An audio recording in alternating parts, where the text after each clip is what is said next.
Well, la, indeed. What's going on out there, y'all?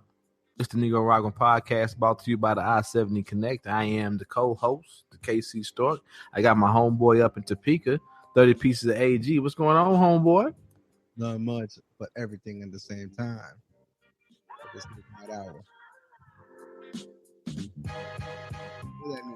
Let's play out.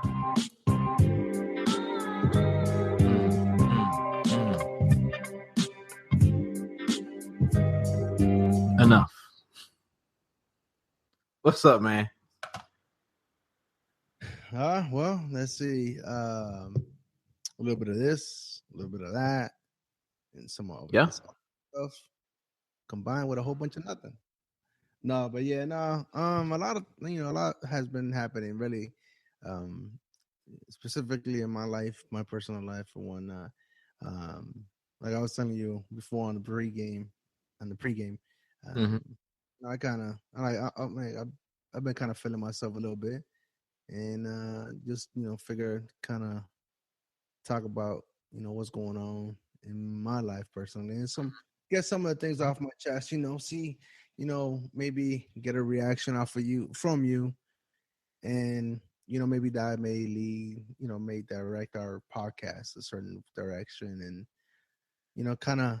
I hate to kind of wing it, but I want to see what our natural reaction is going to be. You know what I mean? Whether it be funny or not.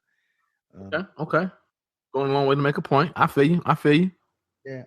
So I know we were, I don't like to be structured too much. I know you, in the pregame, we were like, yo, what topics, bring the heat, this and that. And I wasn't really prepared.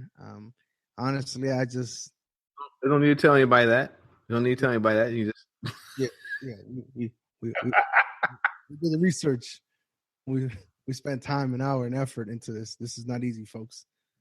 No, but so with college football already started, man. I know in the last episode we talked about, I've talked about my school, Florida State, and the school that you support, Missouri. University of Missouri, the Tigers. I know you had a trip, down at West Virginia, man. Go ahead and recap that.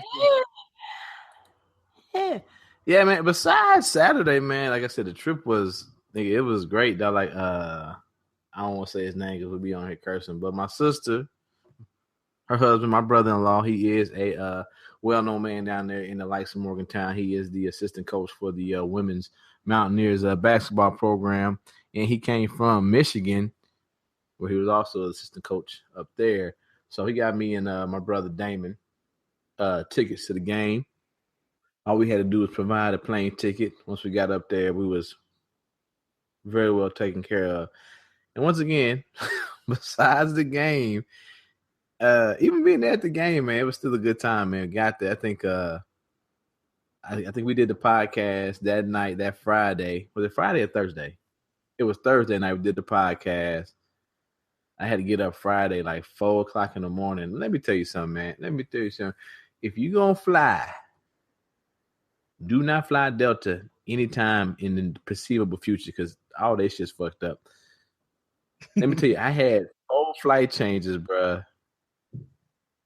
No, I don't want to exaggerate. I had 2 flight changes before I even got to the fucking airport. So I thought I was catching the plane at 6:20. Of course, my phone go off. I've been up with you on the podcast, so I'm fucking delirious. You know what I'm saying? Get up. Okay, your flight's been moved to 7.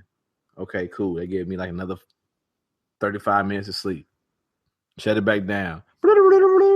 Your flight been moved to 9. Like, nigga, what? Not only that, though, I got a connecting flight. So my flight moved to 9. They expect me to land in an Atlanta big-ass airport at 9. I leave at 9. I get there like 10:45, 10:50. And I'm supposed to make an 11:10 connecting flight, nigga, in Atlanta? So, okay. Yeah. So I changed my flight up on the app. And that's cool. It's not just Delta. If you're out there, you got a smartphone, and you fly a certain carrier, please download their apps because if you didn't know, you can change your flight. You can change your flights free of charge. So I changed my flight up, all that. Get to the motherfucking airport. As I'm walking to the airport, nigga, I fucking sweat. Maury dropped me off, kissed me goodbye, love you, all that good shit. Blah, blah, blah, blah. The flight that you fucking changed has just been moved to like 10 something. Man, I don't even check in, nigga. I just go to the front desk like, y'all got to fix this shit. Or Damn. make me a motherfucking or make me a flight agent, nigga. Either y'all got to fix it or or y'all fucking pay me to be a motherfucking flight agent, dog. So they did me right. They could see I was frustrated. And also, I don't, they saw my little military ID in my wallet. That might have been it too. But they could see I was frustrated. But I've always known that even if you're frustrated, don't go off, don't yell. Because 9 times out of 10, work out in your favor. I mean, so of course, it's going to be no charge because it's not my fault. So they fixed me up instead of going to Atlanta, which I was kind of sad because I like going to Atlanta because there's some nice scenery there. If you got a nice, and you know what I mean when I'm saying they got some nice scenery there. If you're there for about an hour and a half, you can put your headphones on and people watch. Yeah. But anyway, Back in my days, so they sent me. I would have recalled what you were talking about, but now, I mean, nowadays, you know, I don't know what you talk about. So instead they sent me to Detroit. It ain't Atlanta. It ain't. But it ain't. You know what though? The Detroit airport is kind of nice though. I mean, I ain't gonna lie. I was surprised how nice it was. Hey, I never been there. So that's what I'm saying. So when I first heard it, I'm thinking fucking Flint, Michigan drinking water, nigga. I ain't realized that. It's a nice little airport. It's some not too bad scenery there also. So I don't know. it's like they find me to Detroit.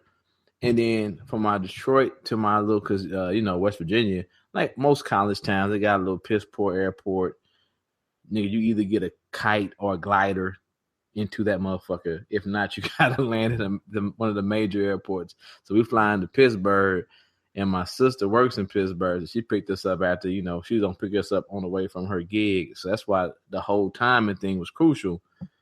So, I mean, I was only about an hour and a half, 2 hours off from the original plan for me to land at the same time Damon was landing. So hold on, but I still got. So your sister works in Pittsburgh, but he. So how far is that from Morgan? It's like 45, 50-minute drive. Oh, okay. So he doesn't stay over there. They live together. No. Yeah, they live together in Morgantown. Matter of fact, they building a brand new house in Morgan. Nigga, like they the Cosbys with our kids, nigga. For real, like, so she a lawyer, nigga, and he like a fucking D1 top tier. Hold on, did you just see that? Like some shit passed by my back now? I don't know, nigga. You got some. You been watching The Ring? Nah, nigga, hold up, dog. Max, come here. Max, come here. All right, with my dog, my back. Oh shit, nigga. Okay. You watching The Ring? No, so now I'm saying, like, she's a lawyer, and Duke graduated lawyer, and I'm sure it don't make no difference, but I like throwing that Duke law out there for my white friends, because they look at me like, really? You got niggers going to Duke law? Like, I remember, dog, like when we went to watch her graduate, I forgot where I was at. Where I had we went, you go out there, you buy memorabilia. So me and my brother, like, we bought like these big ass Duke soup mugs, and niggas drink a lot of soup, and these big ass Duke coffee mugs. So, of course, I'd be at work with my little Duke coffee mug, and people like, huh, you're a fan, huh? I'm like, nah, not really. My sister went to school there. Oh, did she play basketball? No. Nah, but she did go to undergrad in law school. Oh, really? Like, oh yeah, nigga, but you can believe she went there to play basketball, but you can't believe that she went there to go to law school? Get the fuck out of my face, man. Anyway, so yeah, she's a lawyer. He like I said, he's he's assistant coach. I'm like usually there's like levels to the assistant coach thing. So the head coach, and then there's him. Like he's assistant one. The head coach go down, he the next man in line. At a top tier women's program. You know what I'm saying? West Virginia for the last, 5, 6 years, 7 years has been ranked nationally. You know what I'm saying? As far as D1 basketball, so they got some money, bro. His bottom, his downstairs so-called man cave. Yeah, nigga, it's bigger than a lot of niggas' houses, ranch houses, and apartments. Damn. Yeah. So needless to say, you had a good.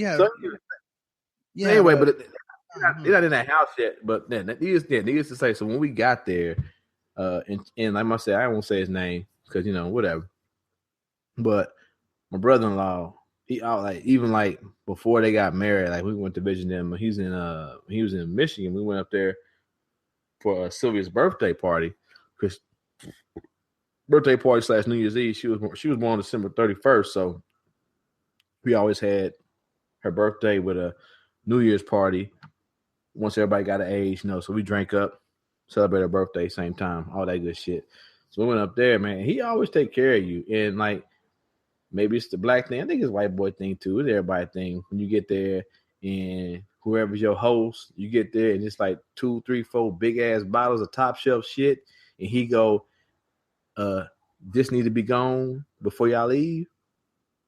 Basically giving you permission to drink up all that shit, nigga. Like we got there, nigga. It was the big ass bottle of Belvedere, big ass bottle of Grey Goose, 2 fucking bottles of Patron XO Cafe there, and he was like, "This shit got to be gone in 3 days." Damn. We tried to make it, dog. I saw the picture you guys posted on Instagram. I saw it. I saw it with you and Damien. Yeah. And then we met his homeboy from this. Well, I don't know if it was his homeboy or my sister. I think it was his homeboy. This young cat who did some assistant coaching out of UCLA while he was going to school, and he's a lawyer in Pittsburgh too.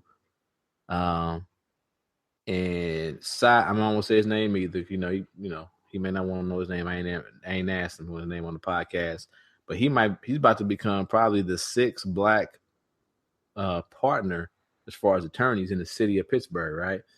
And let me talk. I mean, it's just good when you go out and you meet. I'm sure it's probably the same way. I'm sure everybody's the same way. When you go out and meet people your race, people of color, whatever, that's, especially are minorities in a field that's predominantly white, and they making moves and they smart. But at the same point in time, they haven't forgotten who they are, where they are. Because at one point in time, we talking about case law, we talking about contract law, because he does a lot of malpractice lawsuits, whatever. So that kind of ties in what I do as far as I'm in the medical field. I do electrophysiology. Sometimes shit don't go right. So we start talking about when shit don't go right and doctors and how they cover down and, cover your ass, blah, blah, blah. This is net documentation. And so we was talking about different things. We talking about that one day, and the next day we downstairs talking about he's from I think he said he's from Los Angeles. So we talking about West Coast music, Warren G, Selly Cell, who was old boy, MC8, just all kind of shit, you know what I'm saying? So it was like, God damn, it just blows your mind that, when you have these conversations with people, you might think that, oh, this nigga here, he got his law degree, he about to be a partner. But y'all sitting down talking about childhood, the Chronic, and all, the Chronic album, all this shit, just breaking down all these different artists from the 90s that you grew up with. It's just this shit was beautiful, man. So like I said, outside of Missouri, which we can talk about, also outside of Missouri, playing like some fucking chumps. It was a good little vacation. I mean, it did take you a long, long time to get to your Missouri boys, though. Talk about them. I know it hurts. But bro, if you look at here's the thing. A game is not. Your team has no identity when you read the stat line, and you read that these motherfuckers had 467 yards of total offense, and I'm like, where and when? where did these niggas? Because, bro, I ain't gonna lie. I thought they may have had 250 or 300. But now, granted, we did lead the game like right at the start of halftime because like we knew how traffic was going to be. It was hot, so like let's get out of here. We watched the rest of the game at home. But even watching the game at home, I'm like, where these niggas get an additional 280 Hold up, yards from? hold up. Back up. What'd you say? You left the What are you stadium. talking You left the stadium to go watch it at home. about? On the big screen. Oh, wow. This nigga got like a 65-inch screen hanging off his wall. Yeah. It don't matter. You right there. You right there. 50-yard line. Yeah, but ain't no beer there. Ain't no free beer. We drank all the beers we stuffed in our pockets. You mean to tell me no one around you had beers? What? No one around you guys had beers or some alcoholic beverage. I'm sure they did, man. But after this one white man came over to me and tried to fuck it, I almost had to push this motherfucker onto the field. First of all, America. If you're out there listening, all 2 or 3 of y'all, Dr. DeSam's out there listening, Anthony out there listening, whoever, Tanya out there listening, the 4 or 5 people out there listening. If you ever go to a sports game, look at your motherfucking tickets before you decide to go poke the biggest nigga in the stadium on the arm talking about you in my seat. Because when I got to the game, I was sober. I looked at, not only did I look at my seat, I looked at the fucking section I was sitting in. Unlike this fucking short chromosome fucking mother. I can't even think of the word to say this motherfucker. This motherfucker. And when you can see somebody coming for you, especially like a motherfucking backwoods racist motherfucker. They looking down like this nigga's in my seat. So he coming down the aisle aggressive as fuck, right? I'm looking to name him like, let's see how this turned out. Mind so you, he slide through. You have a poop emoji hat on. On top of that, I'm 6'3", 240 pounds, a nigga with a fucking shit emoji hat on my head, America. I think we probably get that picture up for the podcast. I don't know. But yeah, so on there, he got this little motherfucking ticket talking about you in my seat. He did just like that too, Frank. Kind of like he moved the young white boy that was next to me. He like tapped him like move out the way. He didn't say move, but like tapped him like you need to move, and then got in my face talking about you in my seat. I look at his ticket. Like, nah, motherfucker. That's why I said, nah, motherfucker. I'd be in your seat if I was sitting in section 106. But since I'm in section 105, I'm in my fucking seat. And he was like, yeah, you in section 105. And I'm like, that's when I'm like, oh, nigga, you slow. And I just started laughing. Like, I was about to be mad, but I couldn't even be mad. I was laughing and that's what, like, and it was, like, it's cool. Like when you go to games and like, there's people who are fans and who love the game, but who are like hyper fans. So they all knew me and Damon were MU fans, right? But we weren't like, we ain't cussing, we ain't blah, blah, blah. So it's just like, friendly banter back and forth, and it's all love, Like even like when Missouri got away with a cheap call, I was like, ooh, that was a dirty hit. That should have been a flag. And old boy's like, oh, okay. You about the game. I was like, yeah, man, if it's dirty, it's dirty. I'm laughing before I can even say anything. This white man turned around, was like, hey, buddy, this is section 105. What he's trying to say is 106 is over there. You need to go over there. Damn. And I guess, since it was a white man talking to another white man, I guess it clicked in like, oh, okay, I'm in the wrong place. Man, nigga, shuffle your ass on up out of here, man. But for sure, I was like, yeah, man, if I was in section 106 trying giving them hints at the same time while being a smart ass, if I was in section 106, I would be in your seat. But I'm in section 105, so I'm in my seat. Yeah, you in section 105. It's like, Nick, are you a Jedi? Are you trying to Jedi mind trick me right now? No, but let's see. So yeah, I mean, it looked like you had pretty much fun. You had a good trip. I mean, it's always Like good I to said, get away. man, outside of Missouri, bruh, it was a ball. And like when I nigga, since I didn't drive to the I wasn't gonna drive to the airport. I was probably drinking from like 3 in the morning when I left here on Friday. Till about 4, 5 in the morning when Sylvia dropped me off at the airport. I was waiting for you to call me so we could record Oh, the quote unquote podcast now, from we got into the conversations, and then me and Damon got into like a real deep talk about. I mean, it always happens when we go out of town. You ain't got your girl, you ain't got your kids, and then the alcohol start flowing. We always get into these deep conversations. Niggas end up, crying and just who cried? we both kind of get teared up, man. Cause you like Bitches. where we come from. You come on, man. Wherever the fuck where we come from, the people we know who raised us, and it's just like things we've been through. It's been days niggas see nigga gonna see 39. Niggas like nah, bro. I, They I got a ain't little, think I'm they got a 30. little bit of in you and tears start flowing. Oh, bitches.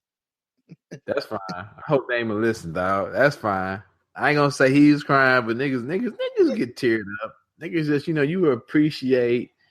You take a step back and you appreciate what you got, who you got in your life, and where your life is going, man. I don't think it's like tears is just sad, but it's like you just get joyful. You hug a man, love you, my nigga. Just you let your guard down for a minute, and then before you know, you're like, okay, well, all right, nigga, why are we crying? Nah, I'm fucking with you though.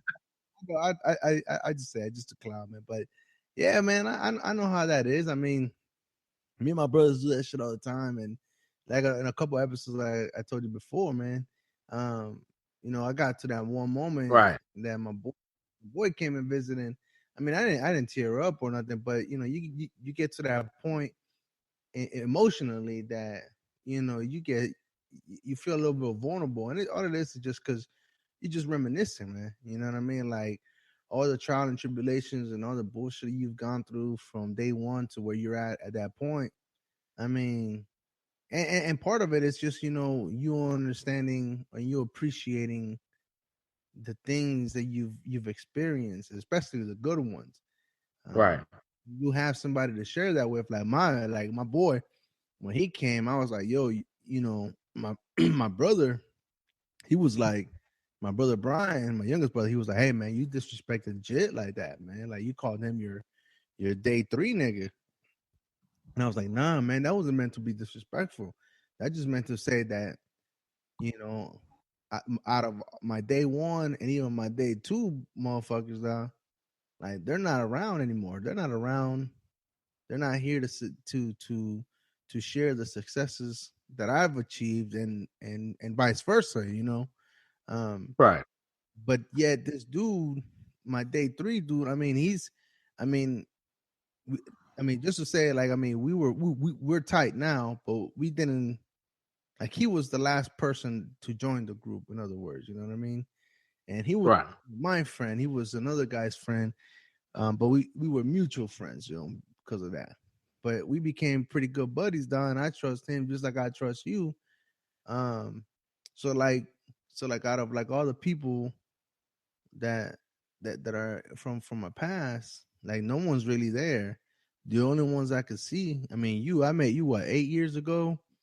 I got you and my boy. yeah, I said, and my boy Marlon from.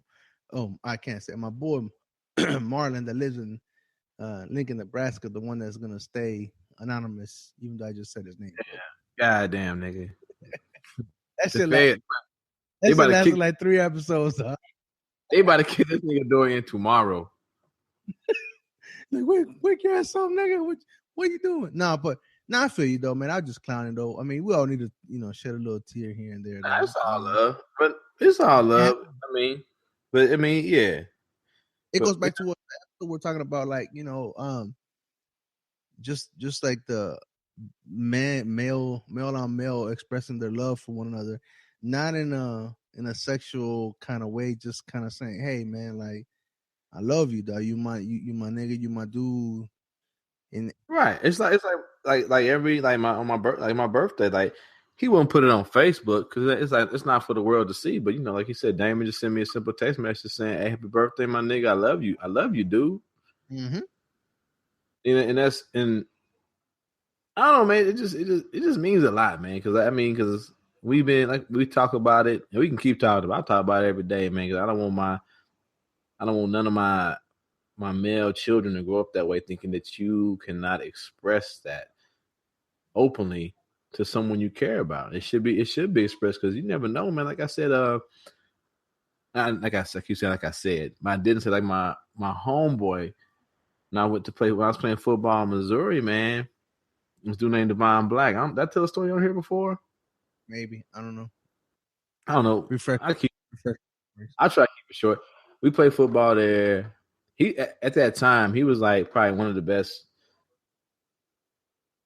tailbacks I have seen, just like natural ability. But you know how the politics of football go. If the coach didn't, if certain people didn't recruit you to come to that school, your playing time gonna be limited, dog. But he was so respected, like even like the starting dudes was like they they just respected that nigga. No one wanted to tackle that nigga. No one wanted to be in the open field with that nigga 1-on-1. You know what I'm saying?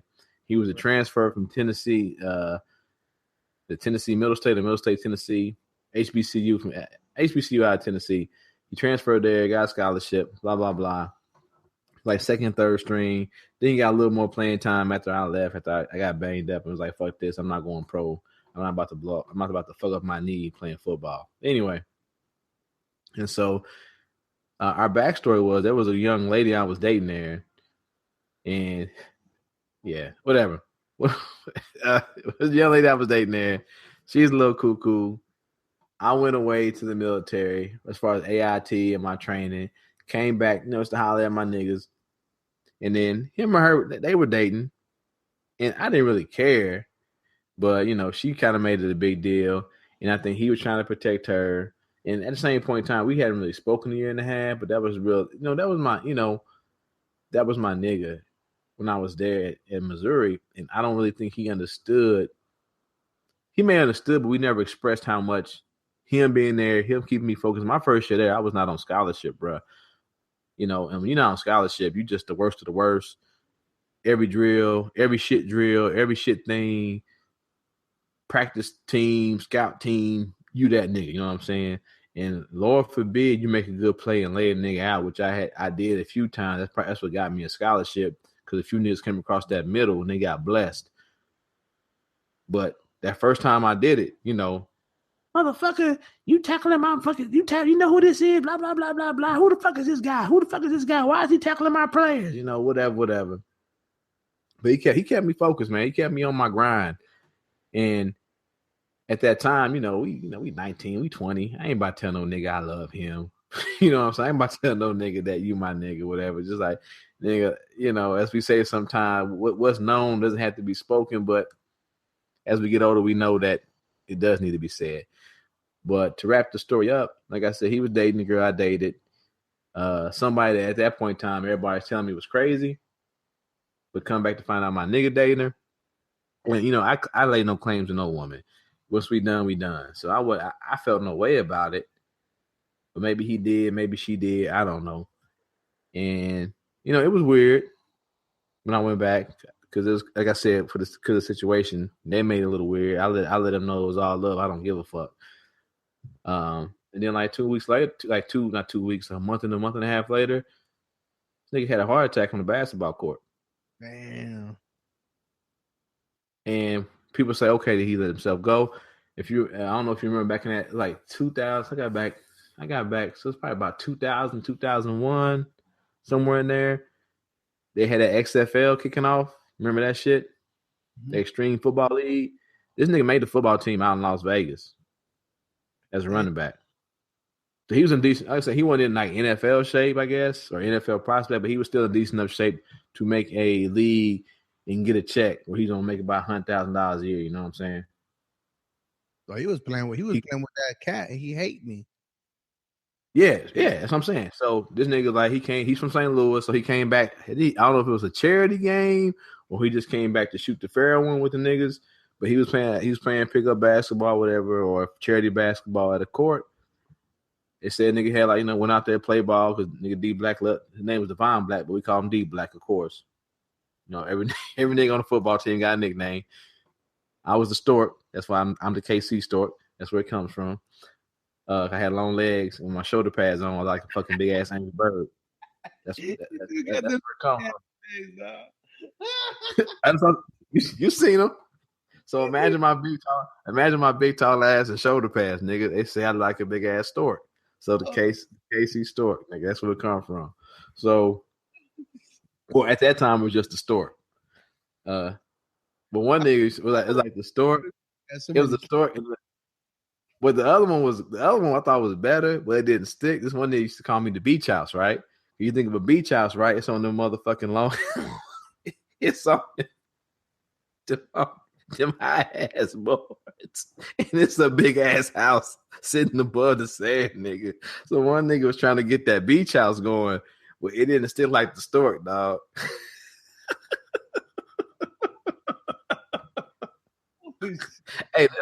Hey, that beach house used to have me cooking. And you realize you would have been a meme, dog. You would have been a meme. If I made the league, dog, I would have had my own shit, dog.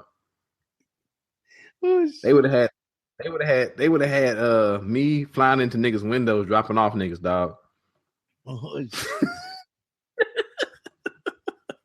but so yes, I said he was up in St. Louis, man. They said niggas like the story was he was at a basketball court, and I can't recall if it was like I said if it was like charity or whatever. Because that nigga loves St. Louis. That's all he taught. That's all he rep was St. Louis. This St. Louis that blah blah blah. We never gotten like confrontations because I was a Kansas City nigga, but niggas would talk that KC St. Louis shit. But once niggas started drinking, it was all love, bro.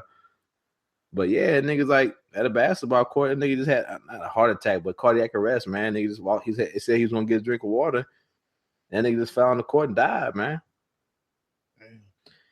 And no, I know now he probably had what's it called? WPW. It's like white Parkinson's, Wilhelm, whatever syndrome. It's like some cardiac arrhythmia that attacks very young people, and it's rarely recognized. And when it is found out, it's usually too late. So yeah. Well, yeah, man. But yeah, I mean, I'm getting like I said, yeah, dog, that shit fuck with me, man. It's like you really, really, I don't know, man. The people you love, man, you just gotta that shit right there, you gotta let them know you love them, because it's like you never know, bro. It's like nigga be out there shooting some hoops and just fucking die. You know what I'm saying? Niggas just be. I got cousins whose sons have been, out fucking at the park with their girlfriend, and some, it's a story that we hear on the news, story we see in movies, but when it hit your family, you like, God damn, this shit really do be happening. Like niggas just out with his girlfriend at a park, and some niggas get into a fight at a barbecue, and just fucking start laying down rounds at Swope Park, which is a big ass park where niggas go to with their families. This nigga catch a stray, 18 years old, dead, nigga. It's like your kids, your family, your boss that you like, the nigga that bring you motherfucking Dunkin' Donuts every day at coffee. If you appreciate him, man, let him know, man. This life, bro. This life is, you believe in God, whatever. It don't matter what you believe in. This fucking life, this moment ain't guaranteed, nigga. I ain't mean to go that route. We should talk about Missouri and them stories, nigga. Nah, I mean we don't really have a pattern that we follow. I mean, sometimes if it goes that way, it goes that way, man. If it's something good. I mean, remember, man, ultimately this is therapy for both of us. Right. You guys should take, you want to take stuff off your chest. And sometimes you don't know you want to take it off your chest, but you just want to express it. And hey, this is the platform, bro. We created this for both of us. So I mean, Hey, on to something better though. What about them Florida State boys? I'm surprised you ain't got that music queued up. Yeah, no. I ain't gonna do. They don't deserve it though. I'm gonna be real. I'm be real. You know what I mean? Dog? Hey, I ride for the Garnet and Gold, but I'm a realist too. How do they deserve it? No, The niggas came back on a ranked SEC team. no, you don't deserve. They don't deserve it though. They don't deserve it.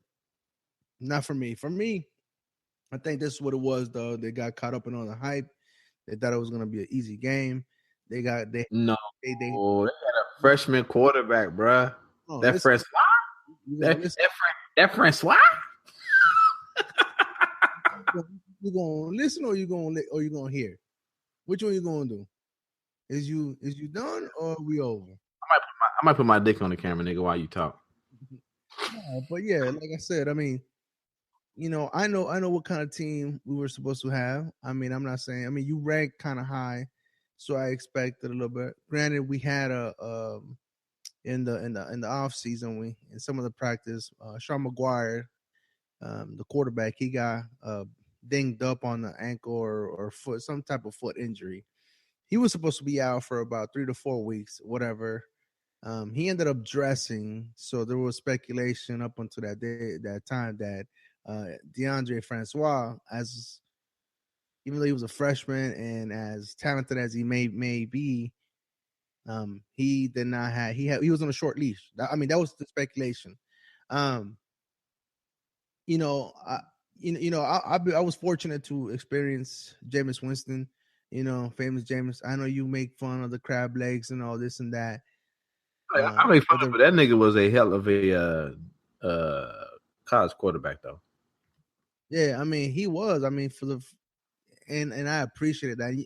And you could tell. And I've been following Jameis for like a long time now, even in high school. And I remember when he went to out in LA to compete in the Elite 11 quarterback challenge, whatever. He won it, though. Even though he wasn't the story of the show or whatnot, he won it. But like even going into college, man, everybody was like, "This kid's ready." I mean, he really is ready to play in the league. I mean, just give him the material. He may not sound like the brightest mind in the world or whatnot, but he's smart, man. He's smart. He's talented, and the way he carried himself, man, like there was never like a doubt or a necessary of fake a makeshift fear of him losing a game or whatever, because for somehow some way you felt like he was gonna pull it through. You know what I mean? Well, DeAndre Francois came kind of with similar hype, though. You know what I mean? Going from what the West Coast to transferring over to Bradenton, Florida, and playing for the IMG Academy. He was on our radar for a long ass time.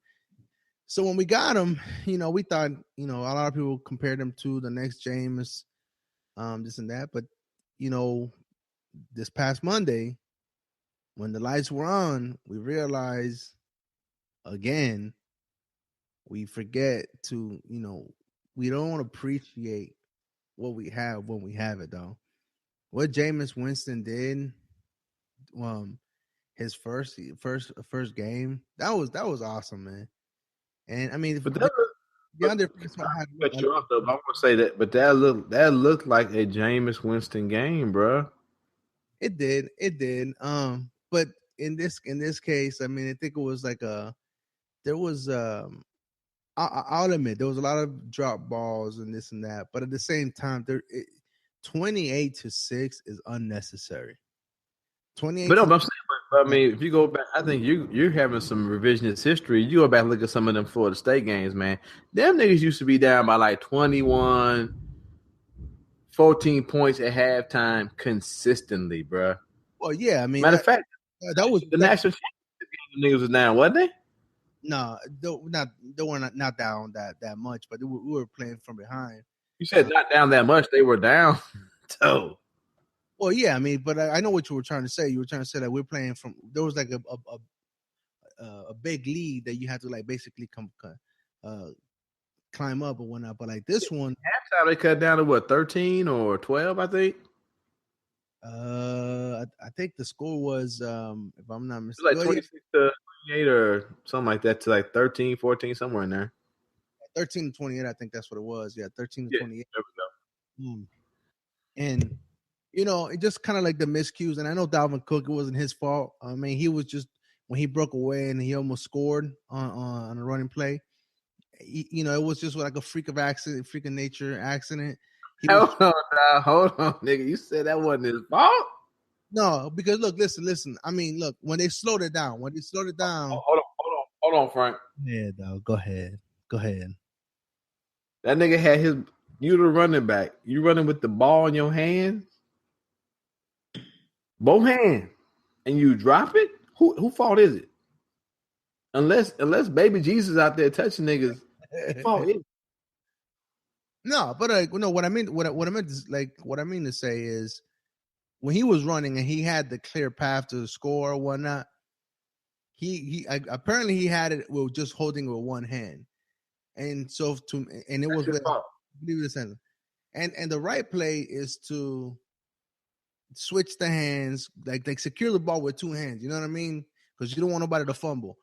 So, and I think when he was thinking about doing that shit, that's when he fucking had a brain fart. And luckily for us, that nigga. How many touchdowns? This nigga broke open the open field and run in. That is his fault. Oh no, that nigga was thinking about celebrating. That nigga was trying to look sweet before he got to the end zone, and that nigga dropped the ball. I mean, it's that simple, dog. I mean, to outsider, yeah, I can see that. Yeah, to the outsider. How am I outsider, nigga? To me, he was changing to the proper hand to secure that football. Who was coming? Who coming? Who coming? That nigga had broke open. Anyhow, so needless to say, we gotta look at brain. He was thinking about shaking that coconut. That nigga. Yeah, so needless to say, we had a fair bounce to go out of bounds and one kick the field goal. But I mean, again, it was, and I was like listening to all the commentators, and they were talking about the hurricane, this, and I'm like, listen, I'm a Florida State fan. I'll defend them all day, every day. I don't know what her name is, but there was a woman I own who I follow. She followed me back. I forgot it was like a real diehard football fan. Oh yeah, at Rare Fine. She diehard. She was like, she was trying to get y'all. She was trying to get y'all that. There was hurricanes and trees and all. Yeah, I was like, okay, you're right. I forgot about that. Yeah, but no, you can't hide behind that shit, man. The game is on, dog. The game. Hey, she a fan, and she was trying. Hey, just gotta when she a fan. I hear you. But at the same time, I'm a fan too, but I know real is real, dog. Come on, we getting our asses kicked. Ole Miss came in and fucking punched us in the fucking mouth, and we did not have fucking response. Ole Miss somehow, like I said, man, them niggas started containing like lifestyle condoms, dog. Them niggas said, fuck contain, let everything bounce, let everything bounce to the outside. Nah, they were wilding out there. Them boys came to play. I ain't gonna lie. The land shark shit. Hey, they deserve it. What was the biggest change though? Huh? The biggest change was they stopped containing, bro. They let everything bounce to the outside. They let a young quarterback get outside the pocket and set up and just throw. Oh, you talking about on the second half adjustment? Yeah, second half. That's what I'm saying. The second half adjustment was we're gonna just collapse the D ends and fuck outside contain. See, that was the easy thing. I mean, yes, and they should have probably done that shit from the get go, dog. But at the same time, I think they were trying to give the young freshman quarterback get that feel for that pocket, get that pressure. You know what I mean? No, who was trying to give him a feel for the pocket? Fucking what's his name? Fisher, dog. He's infamous for that shit, dog. Man, fuck that. Them niggas should have rushed for and set 7 back in the zone and be like, nigga, pass it. But see, here's the thing, though. It's like they had to play. I understand that he had to play a little bit safe because our quarterback depth it's not like where it needs to be. No, I'm not saying Jimbo. I'm saying Ole Miss should have been like, we're gonna rush 4, and then we're gonna drop we're gonna drop 7 back and say, figure it out, young nigga. Well, that's what they ended up doing. That's how they closed out the second half. and they opened and the passing lanes opened up a little bit more for DeAndre because now he was no. pocket. Yeah, I'm saying, but they also they didn't do just that. They tried to collapse the pocket and rush him and let him get to the outside at will. Yeah, but he's a good. That's where his comfort zone is at, though. DeAndre Francois. That's what I'm saying. The same way niggas do with Cam Newton. Don't let him roll around. Keep him in the pocket. Keep him in the pocket. Don't let him run. Collapse the pocket on top of him, but don't just come crashing down. Let him roll outside. What they call contain. Yeah. Contain the quarterback. You contain the quarterback. Make a young quarterback throw from inside the pocket while dropping 7 niggas back and try to figure it out. Yeah. But you look at all them big plays he had. Is niggas coming in, blitzing in. He get niggas a little dip, spin move outside and set up outside of the pocket, throw it deep. Yeah, this is like I said, man. This is gonna be an interesting season going forward. I mean, I hate, I ain't gonna lie. I was, when it was 28-6, I was like, I'm gonna turn this shit off. I'm not gonna lose. I'm not gonna get stressed out about this. I would have been on your ass so bad, nigga, so bad. I get stressed out so bad, dog. Like my neighbors start listening to me, dog. I wake up the motherfucking every turnover that we caught, dog. I fucked around, woke up the whole neighborhood, dog. But anyway, I was like, you know what? I'm not gonna be fake, dog. I ride this shit through and through, dog. And yeah, I ain't fake. I watched Missouri play, and it's just like I stuck with my boys, dog. And I ain't even gonna lie, them boys came out right off the gate, dog. Fucking gunning. They didn't give a fuck, dog. They put 8 in the box. You know why though, right? Hold on. Did you hear Jameis Winston's halftime speech? Yeah, I heard it. Well, I heard it the next day though.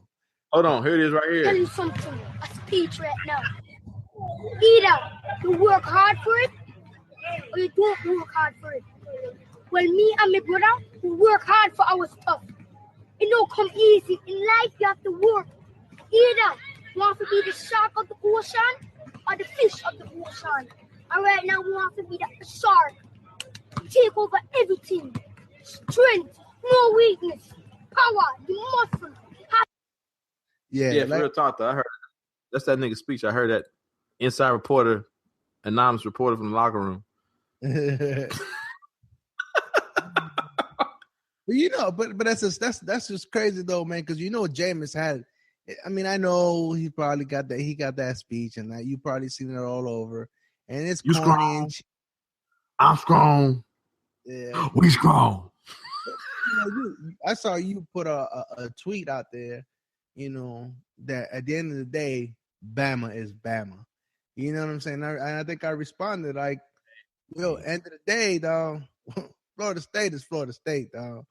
And we go. Hey, but did you see? I didn't see the game, but that game was 10 years too late, dog. That game, nigga, I turned that game off, nigga. It was disgusting, dog. That game, nigga, it was 10 years. It was like driving by a fucking car wreck. And I don't blame Lane Kiffin for running up the score, dog. Fuck it. Y'all gonna find me at the airport? Dog, and they hired Steve Sarkisian as the next day as an analyst, dog. Man, the next day. Hey, that's what big football programs are, dog. But what's scary though, right? So it's the best thing that we talk about. You can get caught up in the first week. Can't call for that. But if USC is okay, if they okay, let's say they okay. Let's say if they do reach that thing as far as being ranked, they okay. And Alabama got a passing motherfucking offense like that on top of that defense. Yeah, nigga. Well, that quarterback, I forget what his name is. I didn't even know about him. But the young boy who fumbled the ball that first time and then got it right after that. Yeah, he was right. How you gonna stop that?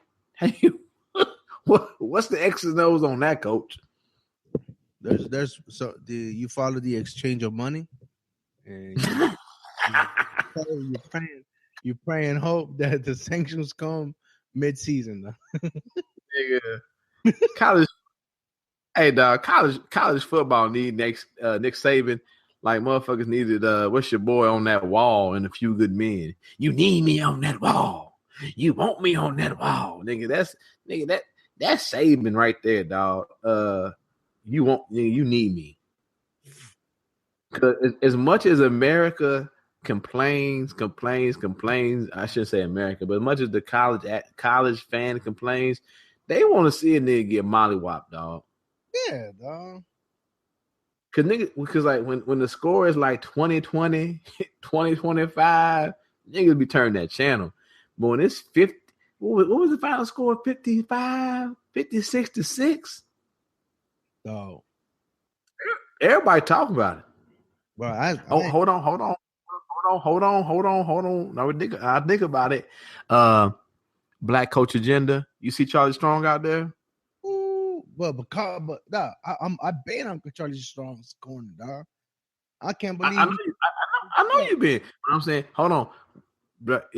I love it when my black QB agenda comes in with my black coach agenda. It's like making love to a fucking motherfucking Barry White CD, dog. It's just orgasmic, dog. It's orgasmic. Did you see Swoops out there? Big ass. I didn't see nigga. Is that good, dog? That nigga like 6? Is he like 6'5", 250? Like, put me in, coach. I got it. Nigga, dog. He hit. It was some. I don't know if it was an outside linebacker or a safety. He hit one nigga, dog. That nigga. I don't know if you play EA Sports back in the day when niggas get hurt, they just do that roll on the ground, they just hold their knee and just start rocking back and forth. That nigga was out there doing that rock, dog. Niggas did not want it.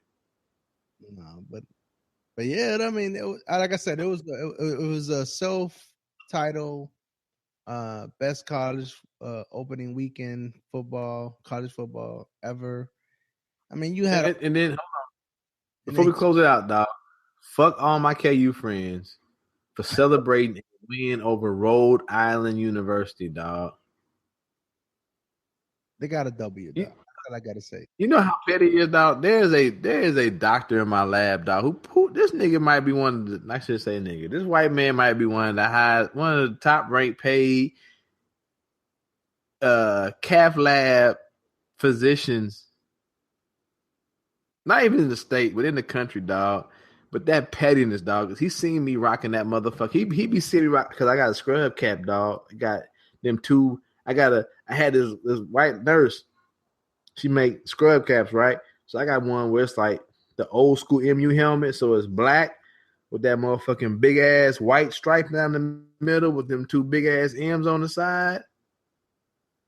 Yeah, dog. That because it was Labor Day was Monday, so that Tuesday, right? You watched the game. Like, really? That's what we doing? Like, y'all played DeVry University. y'all niggas played DeVry University, and you hit me with that. Did you watch the game? I said, first of all, the game wasn't on TV. Hey, I had to clap back. I said, first, the game wasn't on TV unless you on campus. But he real. He found a way to watch the game though. Oh no, he real. Nah, I give respect to him. He one of them. You know, you talk about KU fans like this. Like a lot of fans don't know shit about their football team. He know players. He know numbers. He know coaches. Even when the drought years, which have been aplenty for this program as far as football, he still knows shit. So I respect that. So when he one of the people, when we talk shit, I talk shit back to him. Because if you a motherfucker that come at me and you can't even tell me who the starting quarterback is, I just look at you. I'm like, when I'm like, who your starting quarterback? And you be like, nigga, hold on, go that way. Get out of my face. So, but he know his shit though. So he talk his shit like he's so real about it though, right? So like sometimes, you know, I'm in EP lab, he in calf lab. So for all the people, you know, what's the difference? So you talk about, you know, calf lab. So calf lab deals with your plumbing. as far as your cardiovascular system, your heart, whatever. That's what it is. It's the plumbing. It's the plumbing of the body, right? As far as your cardiovascular system, EP does with the electricity. So every once in a while, we have a few procedures where we got to come together to make shit work.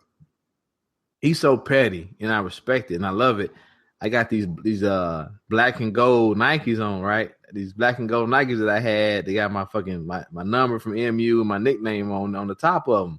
And he was like, "Hold on, what are those?" And I was like, "What are those?" Well, he didn't say that though. It would have been funny if he did. And he's like, "What are those?" I said, "Oh, these are my shoes." He's like, "Nah, you can't wear no black and gold shoes in my procedure." I was like, "Nigga, what?" He started laughing. I'm joking. But after that though, it was all love though. But anyway, but yeah, he hit me up on Tuesday immediately. It was so good because he let me walk by him. I knew he saw me, so I walked by him. And then he turned his head. Hey, Roger, by the way, did you see that game? Oh, like you motherfucker. Yeah, y'all niggas played y'all play Brown Mackey College. Brown Mackey Wesleyan Preparatory School of the Blind. Anyway, I mean you're right. They gotta win, especially if you win especially when you win a whole season without a win. I get it. I got it. See, he got a W. You didn't. That's true. And like I said, in the day I could just go. But what I told him though is, don't y'all go down to West Virginia and get y'all ass kicked. I'm gonna be on you. Yo, what if they win? I might have to call him sick. I might call him to work sick, dog. I might have to. Hey, nigga, if they beat Ohio and we lose Eastern Michigan, I might have tuberculosis, dog. I might have tuberculosis for the rest of the week. I'm not gonna try it. I got 80, 90 hours of PTO, dog. I might have to use all that shit up. You're gonna have to contact HIV. I got Zika. I got that Zika. I'm like, there's a mosquito in my house right now. I can't come into work. No. Hey, if Missouri lose and then niggas win again, so they 2-0, we 0-2. Who y'all got next on the schedule? As I'm saying, they got Ohio and then Missouri got Eastern Michigan. Where at? At Missouri. That don't mean nothing, though, nigga. Our offense has no identity, dog. None, dog. None, dog. Nigga, I'm at the game, bro. We will literally have 4 or 5 passing plays. We can talk about 15, 10 yards here, 10 yards there, 15 yards there. We get inside of 20. And these niggas be like, fuck it, we gonna run the ball 3 times in a row? Huh?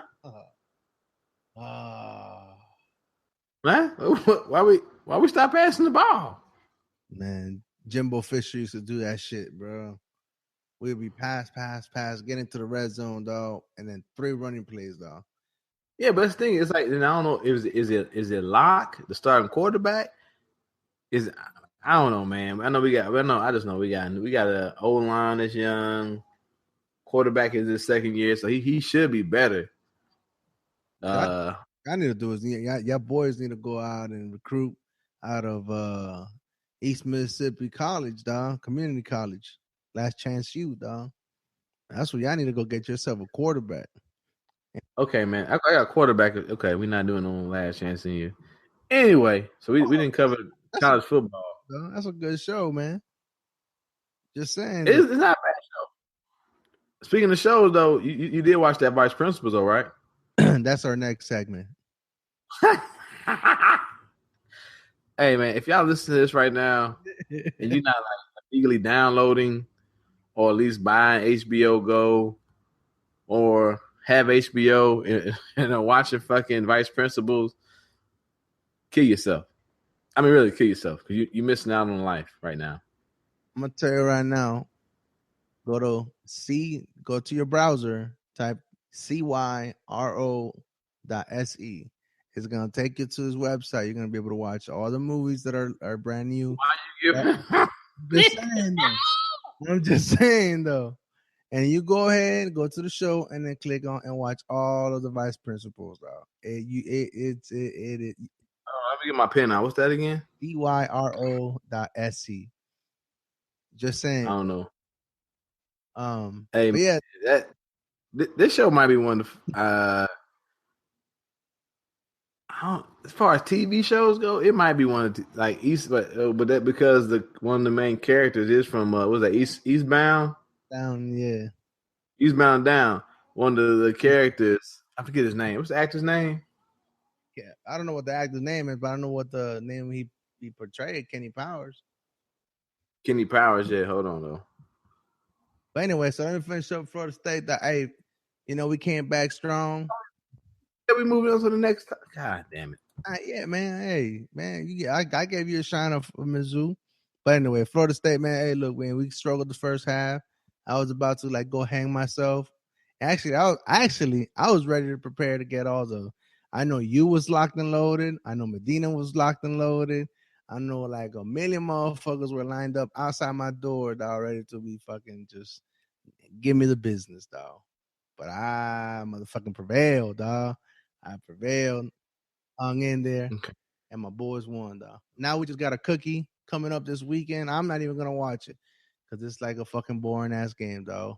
We got Charleston, so I ain't watching it. I'm gonna spend time with my son, though. So can we go on to the topic, the next topic that you said we could go on to now? Just hold up on that. All right. So after that, though, his name is Danny McBride. Okay, that guy. Anyway, so just to recap the opening college football season weekend. I didn't really watch much of it. I didn't really watch much of it, man. Hey, I only care about Florida State does. I really don't care what all the other teams do. I know you care about what your Missouri team does. Right. That's how I feel about it, man. That's great.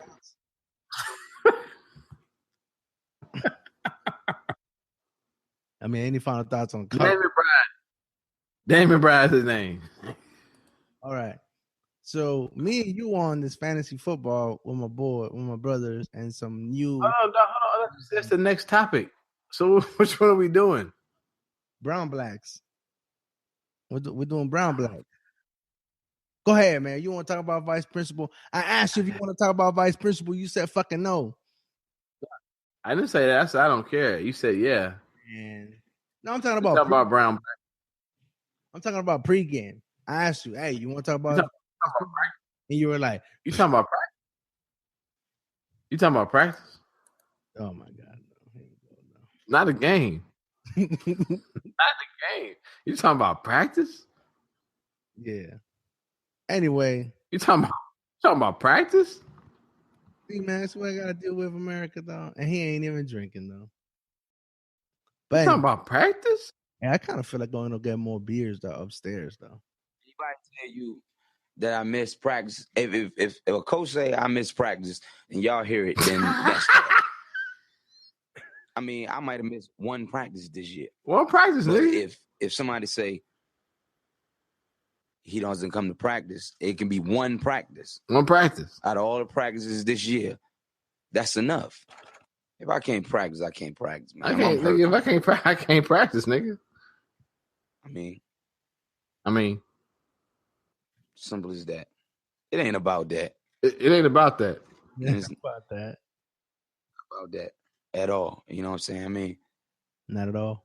But it's easy to talk about. It's easy to sum it up when you talking about practice, Frank? It is. It's easy to sum it up.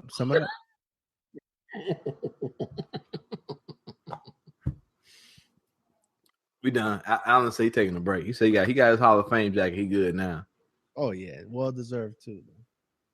But, yeah.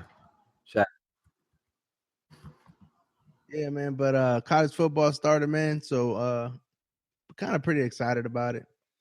But I'm kind of a little bit kind of looking forward to this fantasy football that we're gonna be part of. Actually, you're part of it too. And me and you are playing against each other week 1. Who's winning right I think you are. I think you're winning by like 10 points, I think it was. But yeah, you also played 5 players. I played only 2. now? But most of those 5, they were all like defensive players, though.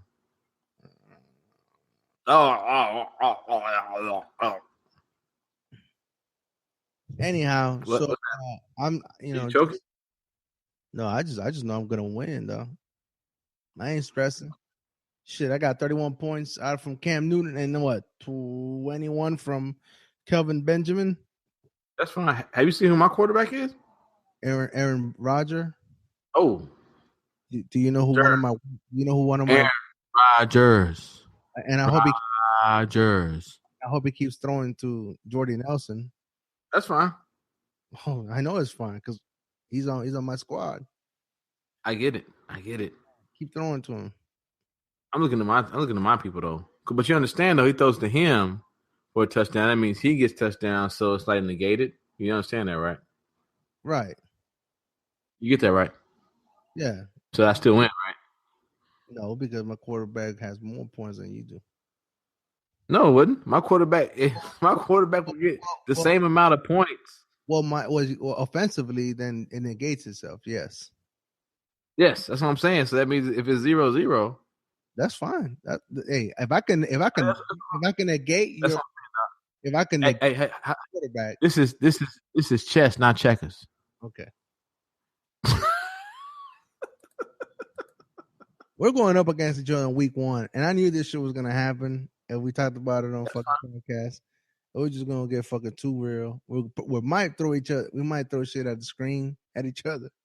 Hey, you said I got Tom Brady on their way for that 4-game suspension to go get. I see that, you asshole. I had that motherfucker lined up to pick him up.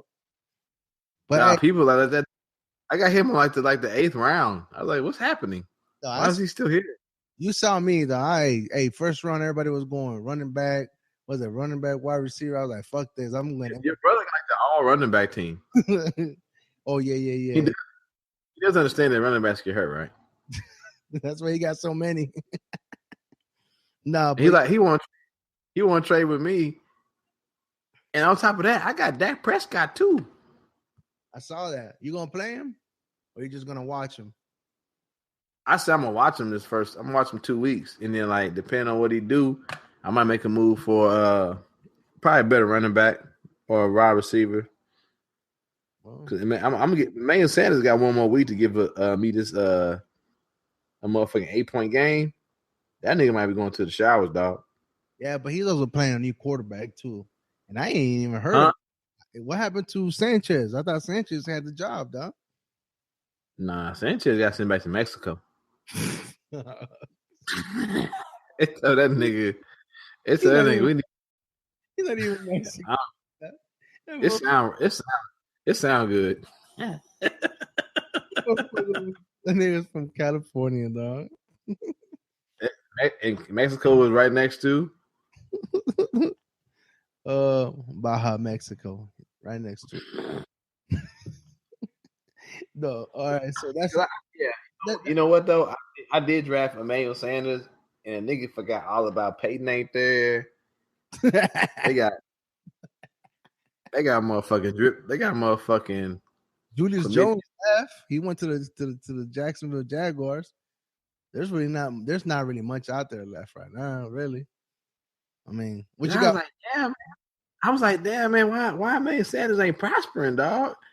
That's right. They got motherfucking fucking Calvin Chlamydia out there, motherfucking quarterback, nigga. What's his name? Calvin Chlamydia. I don't know his name is, nigga. I don't know his real name, man. See. I know it's a white boy that no one drafted. You just start the quarterback for the motherfucking Denver Broncos. And your ass is sitting on that motherfucking players to watch list on everybody's fantasy league roster, nigga. How about my brother's friend and my friend too, Ricky, trying to hit you up to go ahead and give you try. I forget what the guy's name was, but some nigga like he was a top ranked receiver last year. Man. Okay. Look at man, I don't trade unless it's like obvious, like you about to give me motherfucking guaranteed 25 plus points a week. Let your brother know. Let the rest of the league know. I don't trade nobody first week, nigga. That's what I'm saying. That's what I keep telling my brother, and I'm like, yo, y'all panicky, dog. Like y'all fucking. Yeah, because that Prescott motherfucking rookie.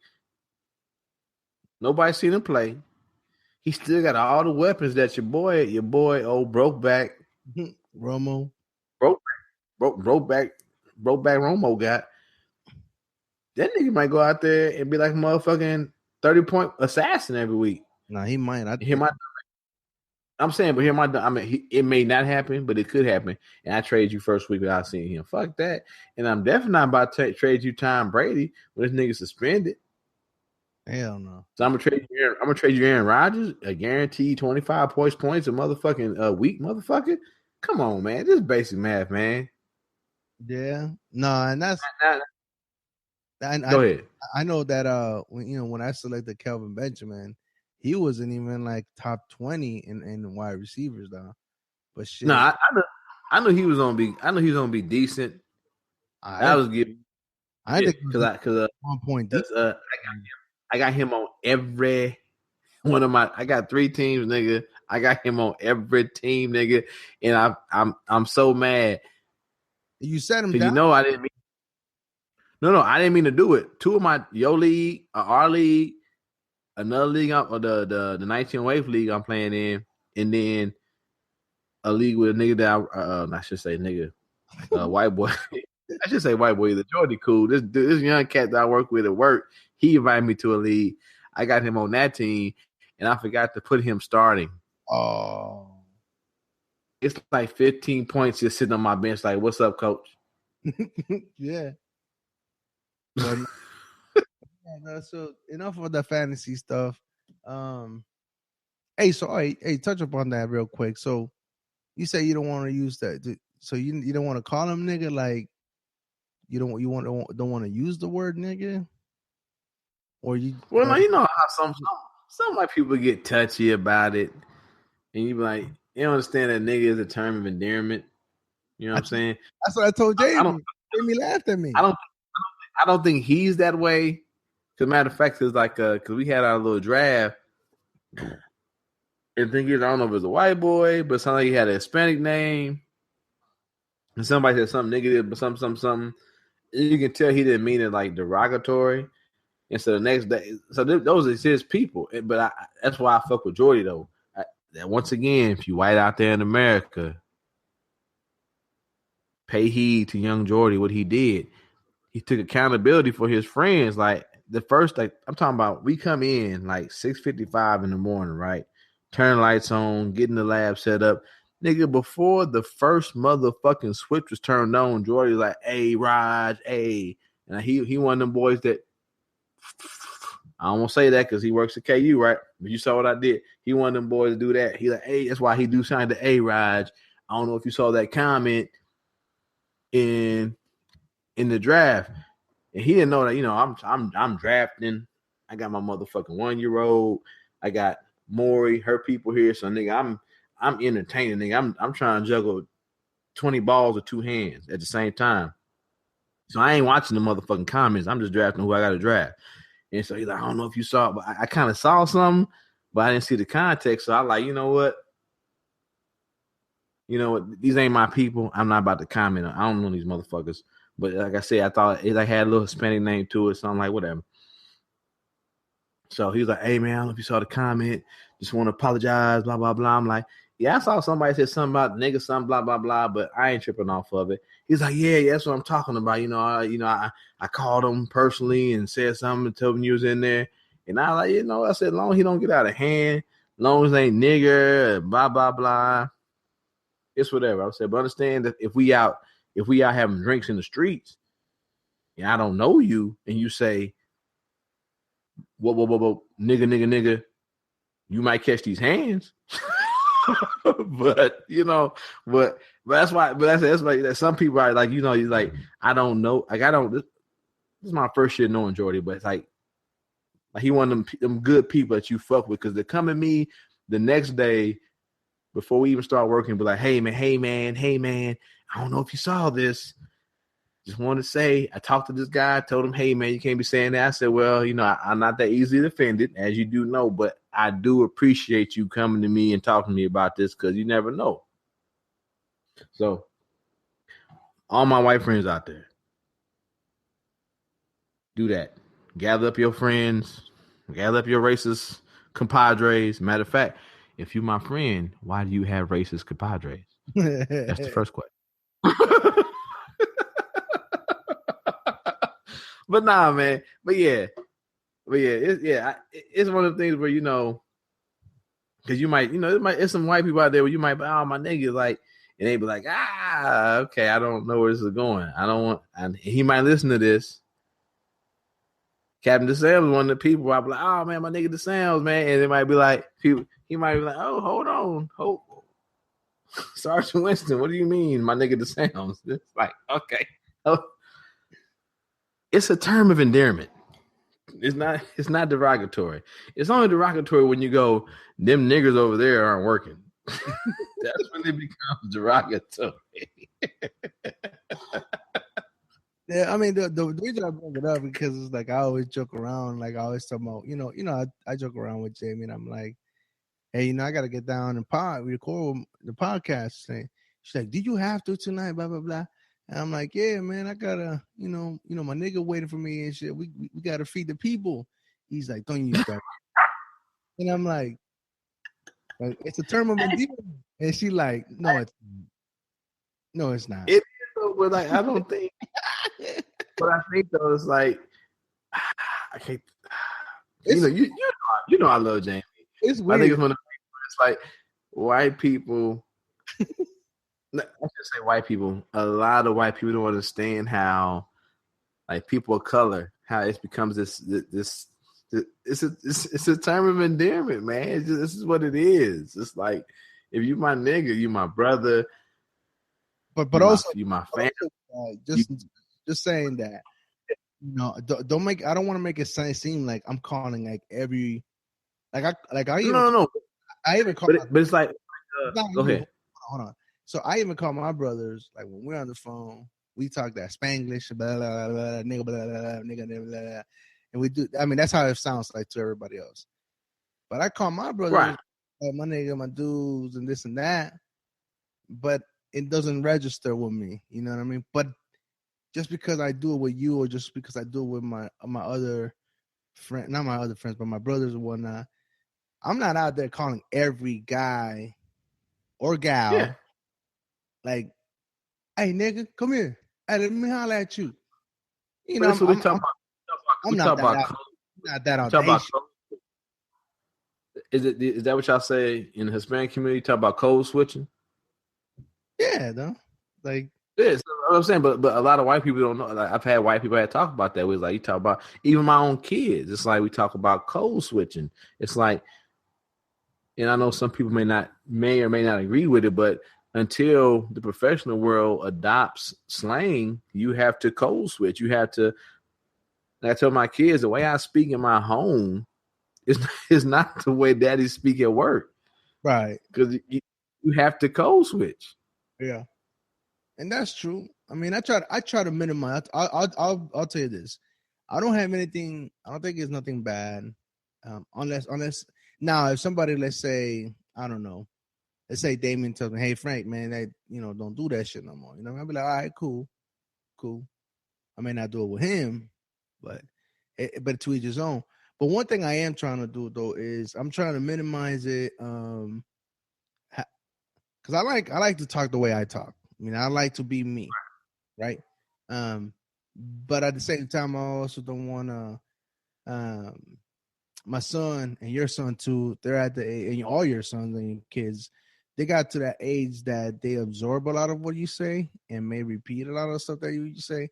And what I want to do is, and I know it's up to me, and it's up to me as a parent to make sure that I distinguish, with what I say, and hopefully help him. Hey, Frank, I hate to tell you this, but kids gonna be saying nigga.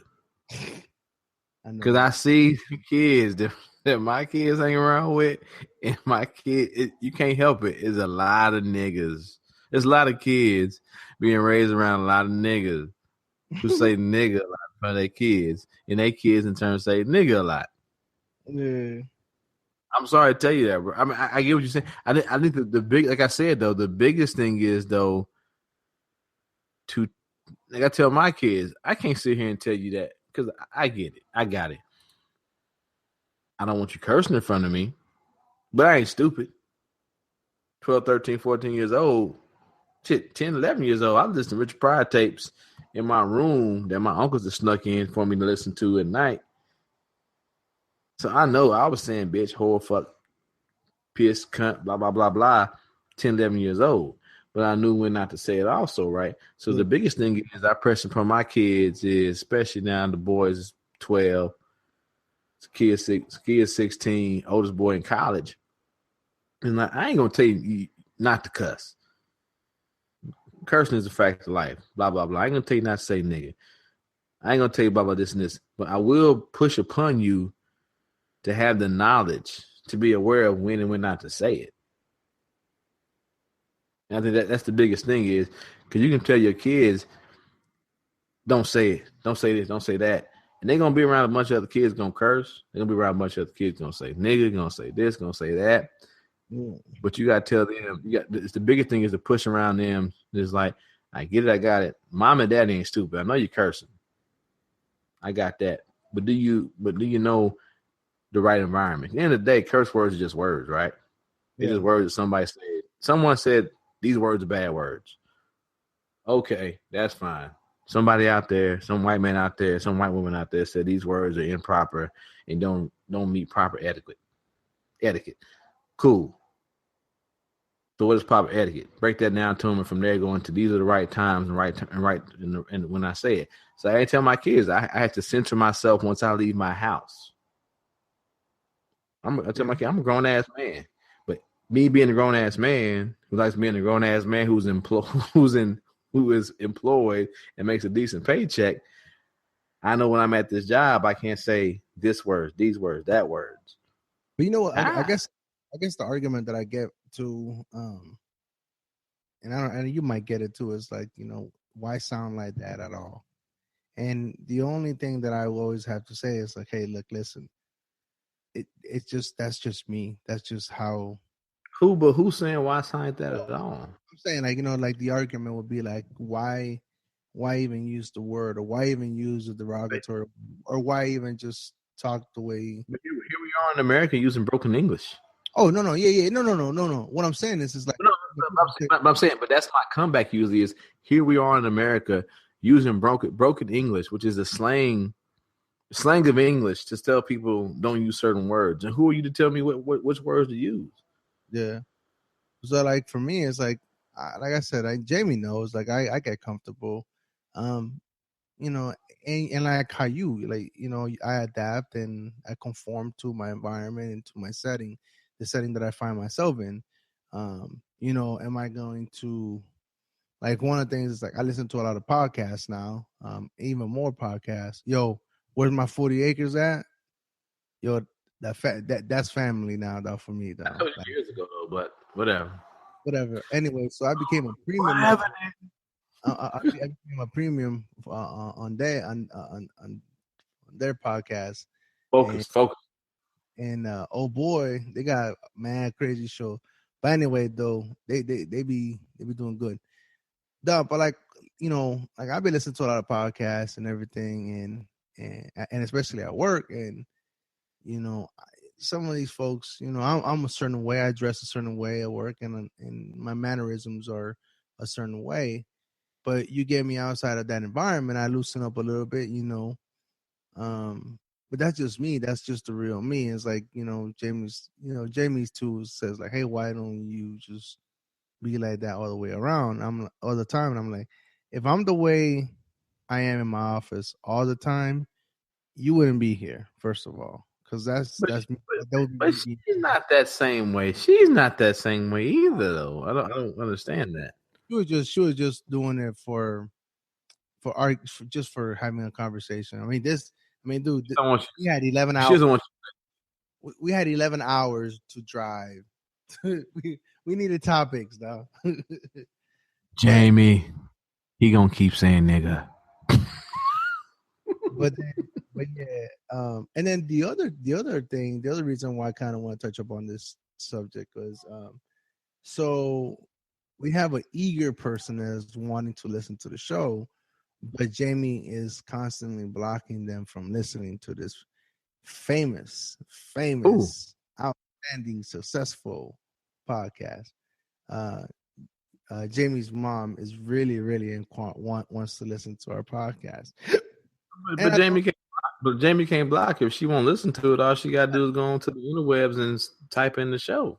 Well, Jamie kind of has to tell her how to find it. But anyway, though, like, just leave it at that.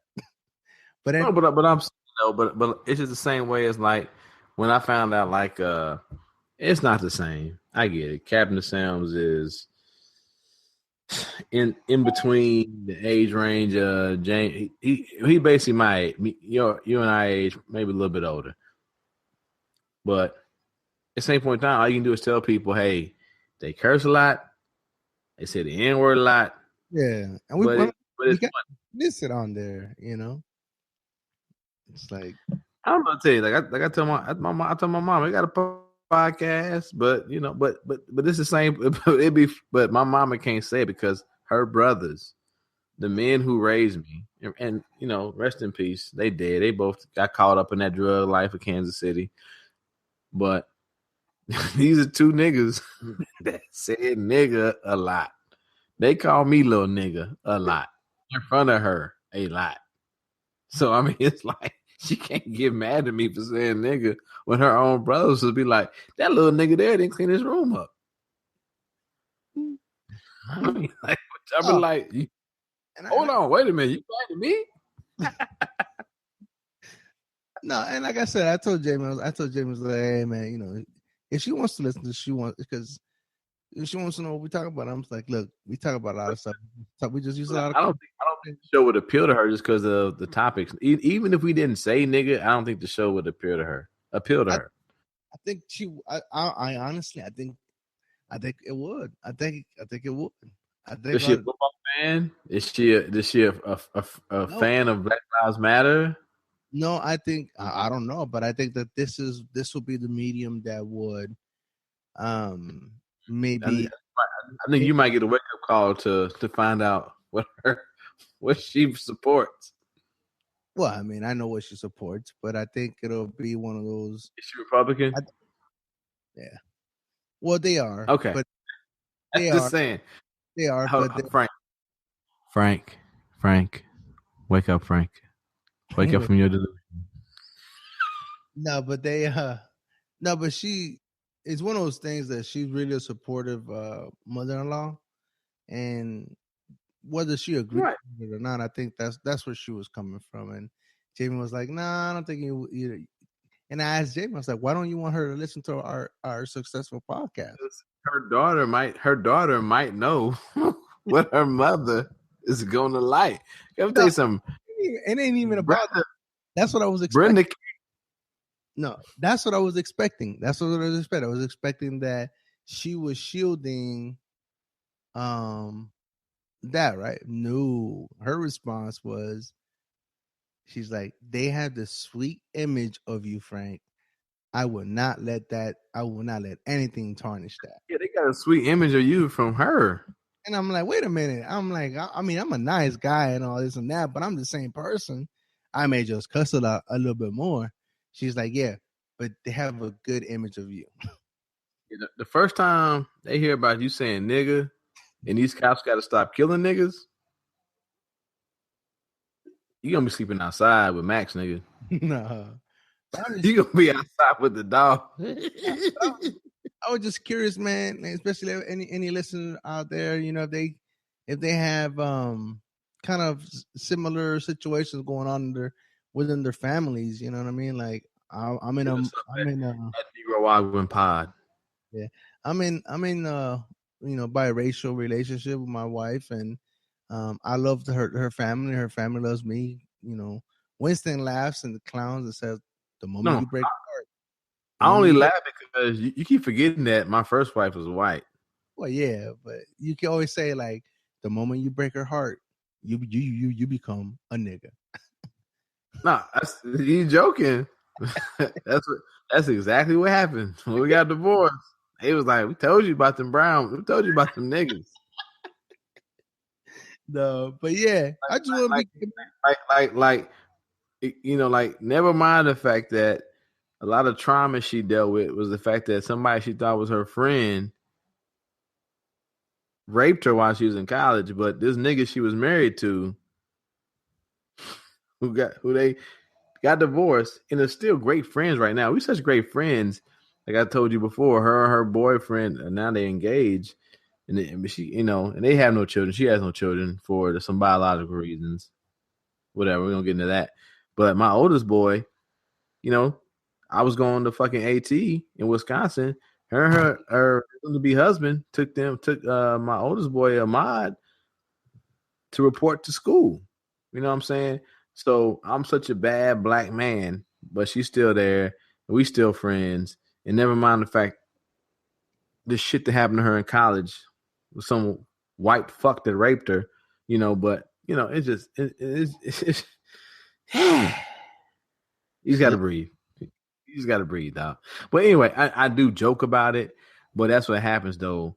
You become the brown person who failed. That shows why all brown people are bad. But you know what's funny to that too, though? I mean, not really. Like, my mom would do the same shit too if it was a Hispanic person. Like, I would be like, yo, I told you about dating a motherfucking brown nigga. Fucking late. No, it's the opposite way. It's the opposite way for like I shouldn't say all black women, but I will say my auntie, when she found out I was finally getting married that first time, and she's like, you would have to find the first white bitch. And I was like, we can't talk no more. I'm sorry.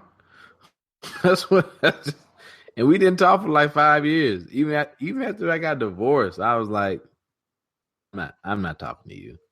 That's some of the most ignorant shit I've ever heard in my fucking life. Yeah.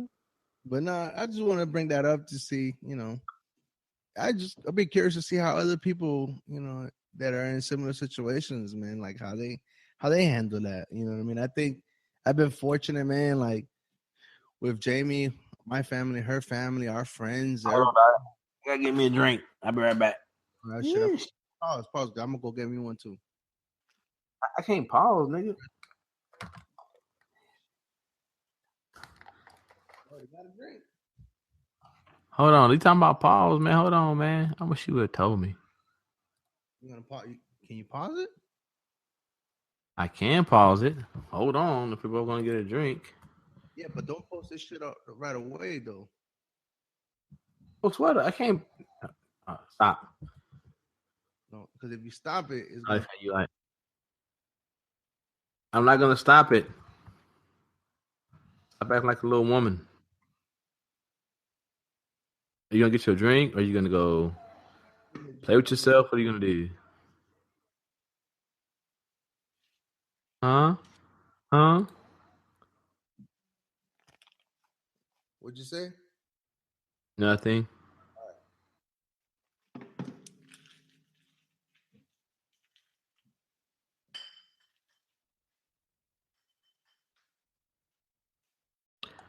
Can we come home tonight?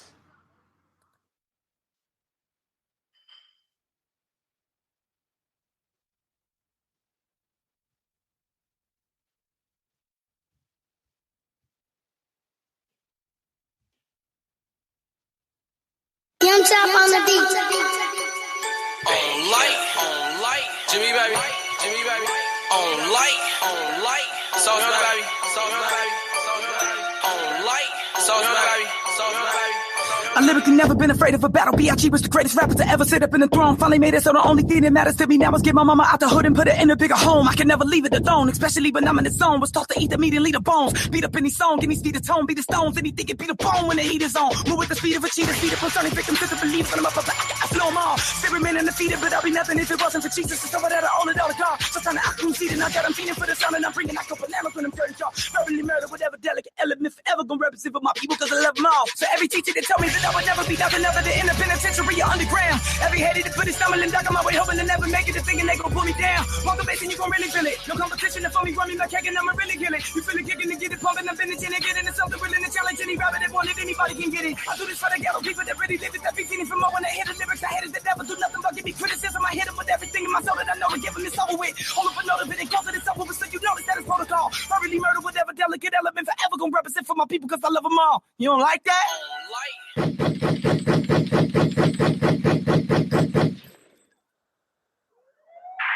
a suspect, a 6-foot black male. He's in his early 30s, traveling in a big red monster truck. Lyrically armed and dangerous. God said, since the beat has been murdered, God don't like beat is not coming back. It has been laid to rest.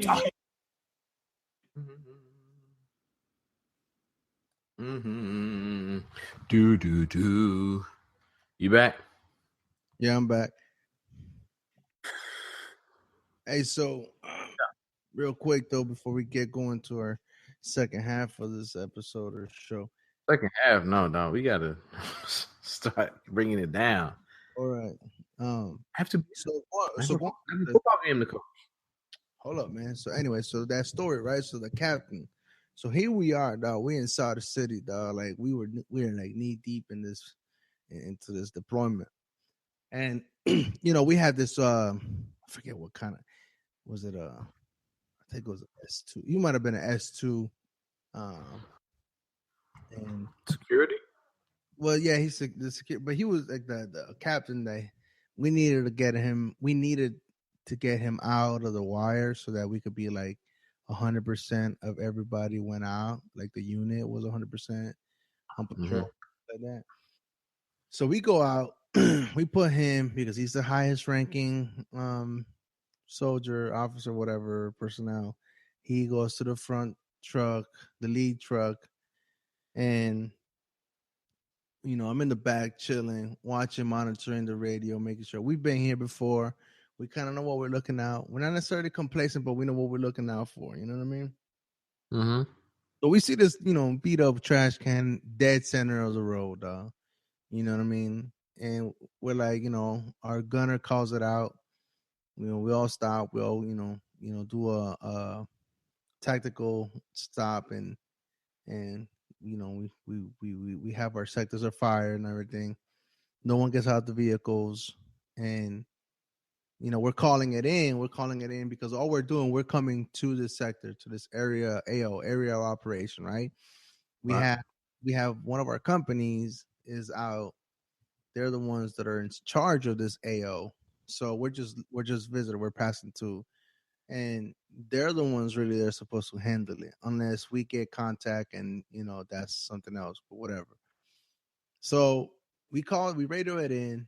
They there's a Brad that's like basically like going back and forth on a route.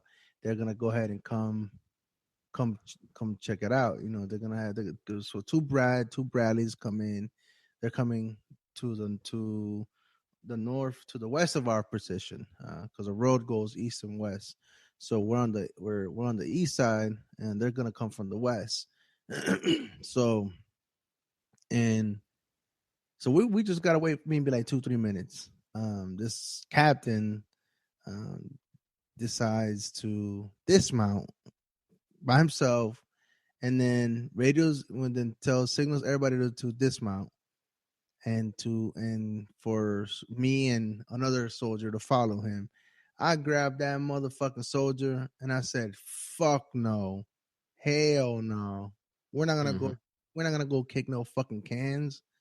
And I told that to the officer. I'm like, "No, Cap, sir, you get your ass back in the vehicle. We got a Bradley that's gonna run over it." they could take the brunt if there's a explosive in there. And man, I'm like, you don't do that shit. I mean, granted, I knew I was gonna get my ass chewed for it, blah blah blah, whatever.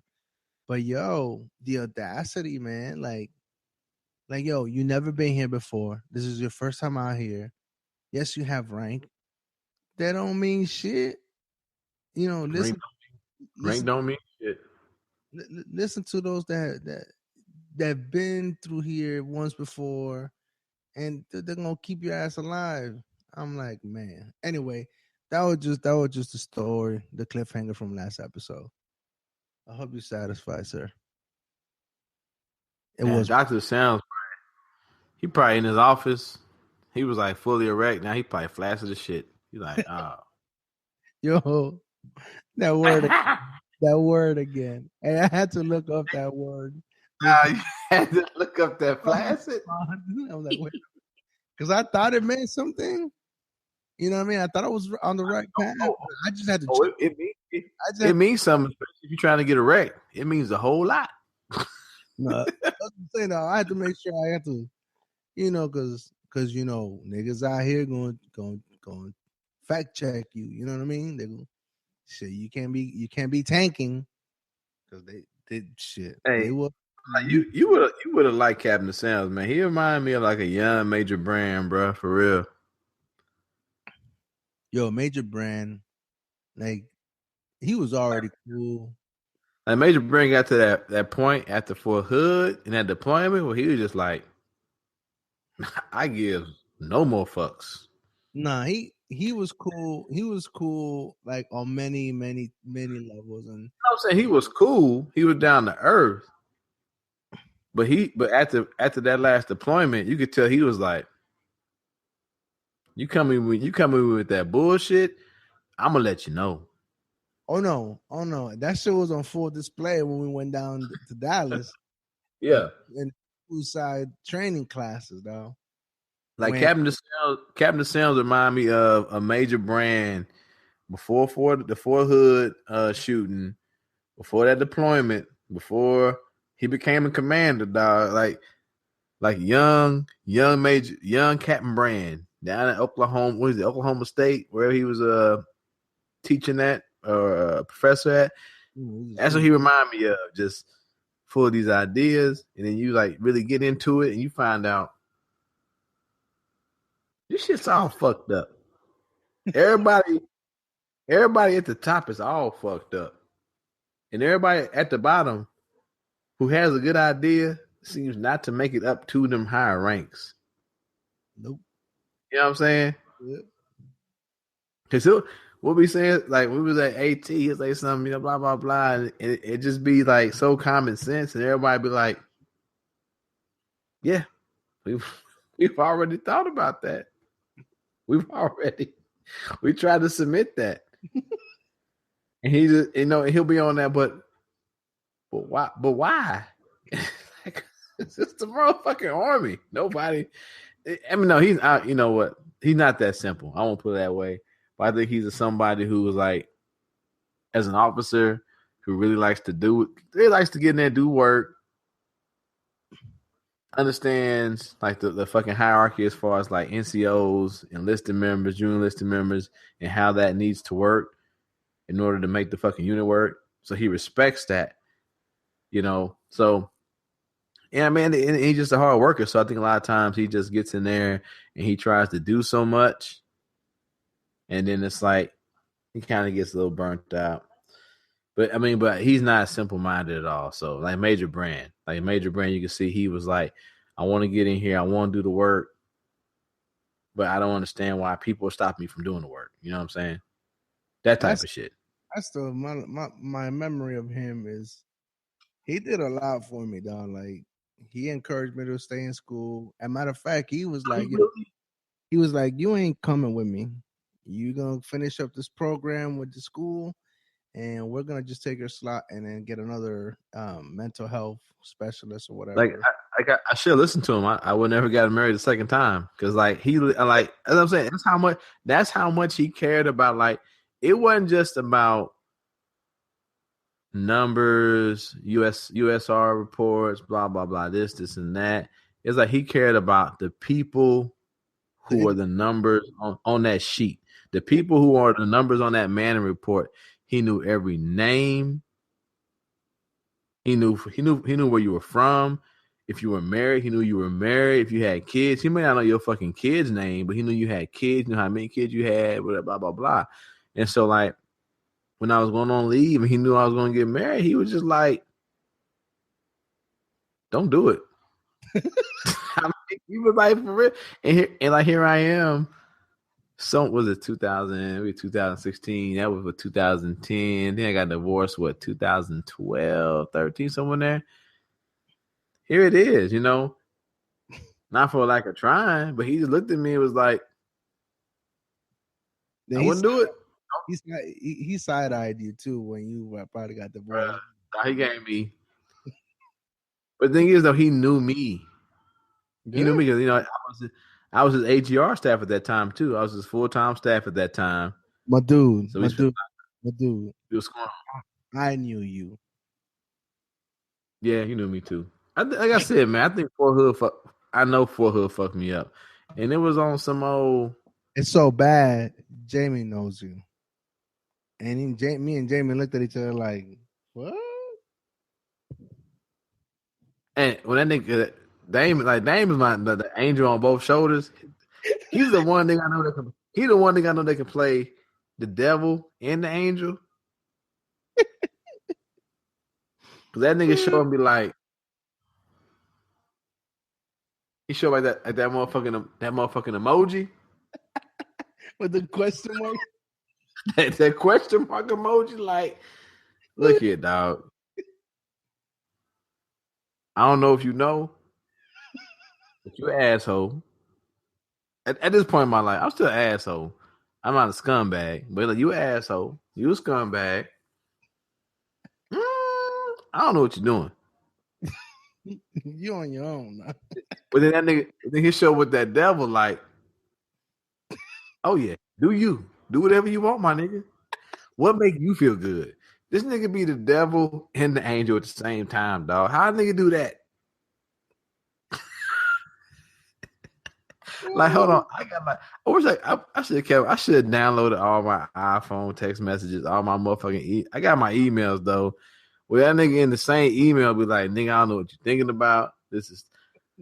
I will say though, that nigga did black because like I think because I was there, we was talking about moving to Maryland. I was talking about moving, nigga. I don't know what I was talking. I was on that bullshit. Fort Hood fucked me up so bad. I was on that bullshit. Niggas talking about moving to Maryland after I got married. Nigga name was like, hold on, nigga, you about to move where? I said, how many times you don't see your kids a week? Now, like, I ain't think about that. He was like, you think about that? I'm gonna email you next week.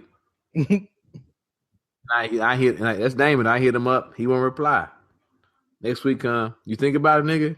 I was like, yeah, I probably need to stay either in Kansas or Missouri. He's like, yeah, nigga. What the fuck? He's like, nigga, you ain't never been away from he said, besides deployment, you ain't never been away from your kids ever, nigga. Yeah. What the fuck are you thinking about? I was like, nigga, I don't know what's happening. And like, I think so then like 3 weeks later, that's when I was like about to go to, you know how when you go through, I don't know how it was when you was in Iraq, but you got to go to Liberty. From Liberty, you go to motherfucking, the big airport there, Liberty, as far as when you go home for leave. So, of course, our headquarters is there at Liberty, so I got to fly back through there. And some Captain Brand was like, I wouldn't do it. I would just go home, enjoy your family, your kids, and come back. And I was like, sir, but you're supposed to be happy for me. He was like, I'm happy you're going home on leave. Oh, okay. But I don't know. Yeah. But shout out, man. Like I said, man. But like that, I mean, I don't have a real brother that I know of. I might have to holler at my biological father. I might have some brothers out there. I don't know. But as far as that I know of. But like I said, Damon, man, like that nigga, like you met Damon. Yep. It don't matter where he at. It don't matter what he dressed in. He can be butt naked. He can be in 3-piece suit, 5-piece suit, whatever the fuck. What you get is Damon. And they gonna tell you how he feel. He gonna tell you what he want. He gonna tell you what he don't want. That's it. Yep. And that nigga was basically like, hey nigga, you go to Maryland, nigga, and leave these kids here in Missouri and leave your kids here in the Midwest, and you don't have no plan when to see them every month. I don't know if I can fuck with you. And that's what he said. I mean, I know you say something a couple episodes, and you say this all the time too. It's like, ain't nothing a plane ticket can't fix. That shit is true, but that shit ain't a solution though. I think it's true too, as far as like, To an extent, dog. let's put it at a caveat. I think it's true as far as like being in a relationship with an adult. But when it comes to being there for your children, totally different. Oh yeah. It don't apply. So I think, and that's what I found out. That's the back end. That's the other end of it. Like if we married, you there in Maryland, I'm here in Topeka, active duty. We can make it work if that's what we want to do. But my children is gonna be like, Daddy ain't here for another football game. Daddy ain't here for another basketball game. Daddy ain't here for another soccer game. See, and when I met you, I didn't have no kids, dog. But like now having this little fucker, Logan, I can, dog. Honestly, like full disclosure, dog, I freak out. You know, like I have to go to these classes, and this was gonna be another topic, work issues. So I gotta go to these classes. I'm in the contract. We on hour 5. Yeah, man, I'll just fade it out, man. I'm at 130. I'm 133 right now. So if we do 2 hours, then I'll just. I know 2 hours. Nigga. This will be. Are we at 2 hours? I don't know. You said 133, nigga.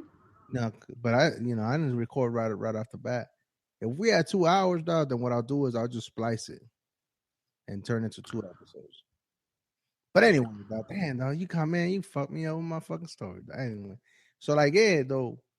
So like, full disclosure, I ain't gonna lie, dog. I have a real hard time, difficult time, dog. Like dealing with being away from Jamie, yeah, but like Logan, dog, like so like I gotta go to these classes coming October and December for 2 weeks straight. And that's a hard time for me, though. Like, I mean, I got time to prepare and shit like that, and I couldn't imagine like how being deployed, nigga, like, yo, all them fools that did that, dog. Hey, man, more power to you, bro. Because I don't know if I full disclosure, I don't think I'll be able to, dog. And I'm glad I didn't have kids, because I don't know if I would be. I could do a lot of shit. But I don't know if I could do that, though. Be away from the kids. And that's one thing you always say, dog. Like, hey, man, if you ain't about your kids, dog, I can't really fuck with you. And that's one thing that sticks with me, too. And, even nowadays, it's like, like when I sent you that tweet, man, like, hey, man, it's I'm glad we met at the time that we met, dog. Like, if we would have met a little bit sooner than that, then we wouldn't be, we might not be friends. Like how we may not be doing this podcast, how we're doing it right now. If we would, I think you would have. I think at the heart, people are still who they are at the heart of them. No, but I'm saying, I think people. I think you came in. I know I met you too, but I think you came into my life, to my circle at the time that you were supposed to, dog. Not a minute too early, not a minute too late, dog. And from that day on, dog, you've been kind of someone a good role model, dog. If that the perfect person. Hey, dog, it might come lock your ass up talking about I'm a good role model. But I'm saying, but I mean, like, there's everybody has flaws, dog. You have to understand that. I got flaws too, but at the same time, it's like I get that. Like I said, end of the day, long my kids wake up, they smile at me, they love me. Yeah. When they see me, they love me. They want me to be part of their lives, man. Fuck everything else. And that being said, man, like, you know, when I sent you that message, I meant it, dog. I felt, that's how I felt. It was like, hey, look, you know, I know we've helped each other, dog, and I don't want to make it seem like, I don't want to make you feel like I'm the one helping you or pushing you the most. No, I'm like, nah, bro. You push me indirectly, dog. Like, to be a better person, whether by actions that you do or don't do. I mean, just seeing. I mean, like, look, me and you don't have to talk every day, hang out, kick it all the time Well, no, not at all. to the relationship and friendship or whatever. But you know, now that I have a kid, man, I could relate When to they say it, I mean, as was it as steel sharpens steel, yeah, so forth and so on. yeah. And you know, today I had an interview for to be an accountant back at the it's at a higher level though, higher grade. And you know, I was Shut like, up. yeah, I was mad nervous though because it was a face to face, crazy, you know, because you never know how people really feel, especially in your old workplace. But anyway, Right. like you know, but when I came in interview, I felt like I did great. If I get it, I get it. If I don't, you know, not a big deal. I have a good career anyway. Um, but I talked to some of the supervisors and upper management, and it was good. It was crazy though because it was like glowing and all that stuff. But you know, one of the questions that I was asked, it was like basically kind of like what enticed you to apply for this position and this and that. And I told him I was More money, bitches. yeah, yeah. No, and I was quite frank with them and said, "Hey, listen, my situation changed, and I hate to use my son as a as a reason, but that's really what it was. I mean, my situation was I was chasing my career. When I had my son, my priorities changed, and it was all about him. And in the back of my mind, I'm thinking like, yo, this is like what, you know, Jamie, Roger, and all my close friends talk about. It's like, yo, you do what's you need to do for your kids, for your family. And so I'm responding about to this question, and I'm like, you know, at the end of the day, I realized that my career is gonna be my career, but my family is gonna last forever, man. You know, Right. and I gotta do what's best in the best interest, not of for Frank. It's in the what's in the best interest for my family. And I told him, I'm like, look, I didn't have, and I said this, I really couldn't believe I said it up, but I was like, fuck it, might as well. I said, look, I didn't grow up in a traditional home. I wasn't close to family, and right now I have the opportunity, and we're fortunate enough to have my son grow up close to one of his side of the family, and my side of the family comes to visit him a lot. If in an ideal world we would all live in the same area, but we're not in an ideal world, and I cannot do that to my son or future kids too. And all the three people that were interviewing me were females, and so they sympathize with that. Though, you know what I mean? Like, and I don't know. I don't know. I just felt good after I said that they took off my chest or whatnot because they understood why I left and now why I'm coming back. Because a lot of times that kind of looks bad. You know what I mean? You leave just to come back. You know, it makes the signal is like you don't like where you're at. You're just trying to get out. The whole thing about like the grass is not always green on the other side. No, Well, but if you can spin it, I mean, it makes sense as far as like at that point in time in my life. I mean, this job right here wasn't the best opportunity for me, both to the next level. But now that I've stepped out here, I got more responsibility, I got more experience under my belt. Now I find myself being able to move up to this corporation.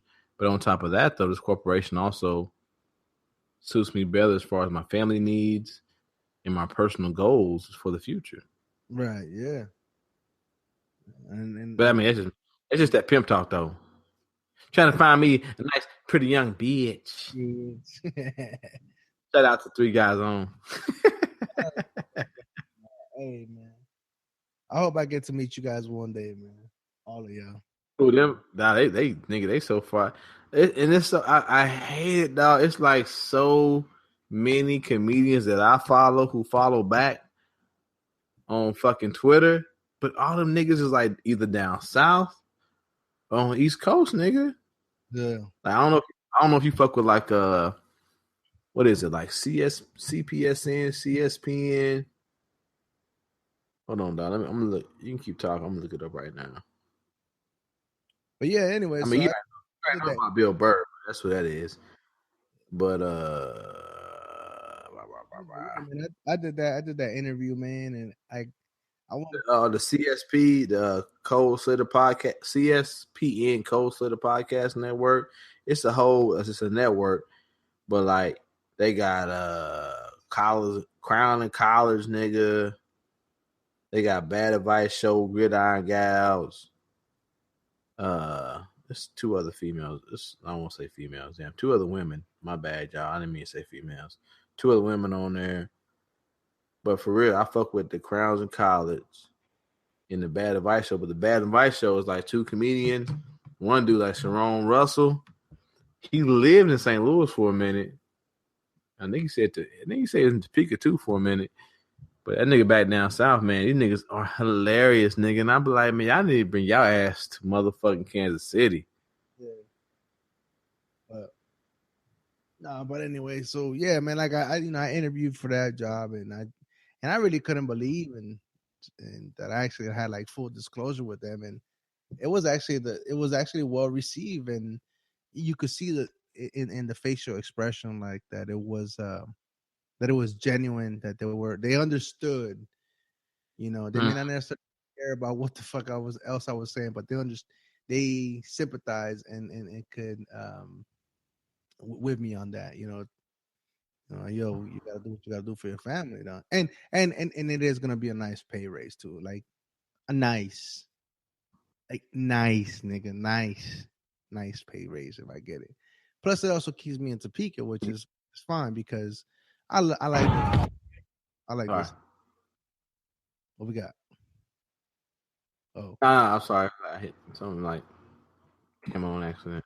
But yeah, look, so like, but with that, man, like, yeah, we've been looking at, Jamie's entering her last final semester as a nurse practitioner, and we're looking at, maybe even potentially considering moving closer to the city, Kansas City, that is. I need to.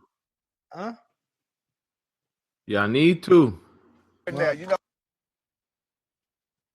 what's up? Hold on. What I'm saying?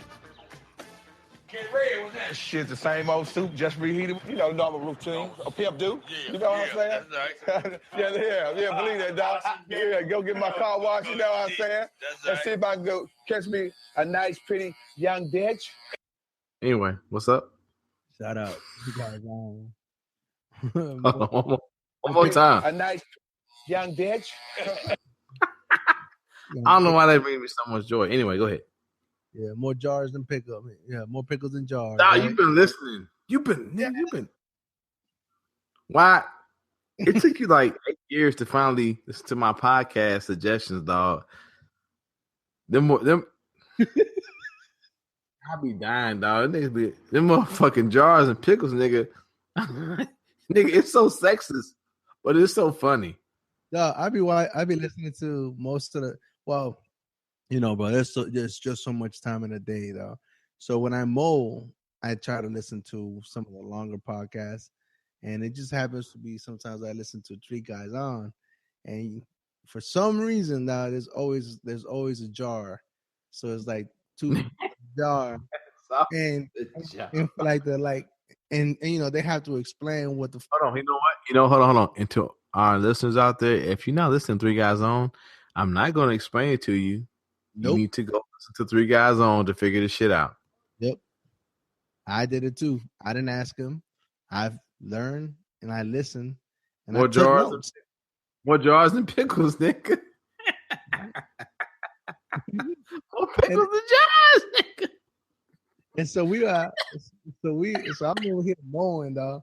Like you gotta understand, dog. Like I'm mowing in the dead summer heat, dog, with a smile on my face, dog. Like like I'm basically like fucking cramping up on the side of my cheek, dog, because of this 30-minute fucking thing soliloquy on jars and pickles, dog.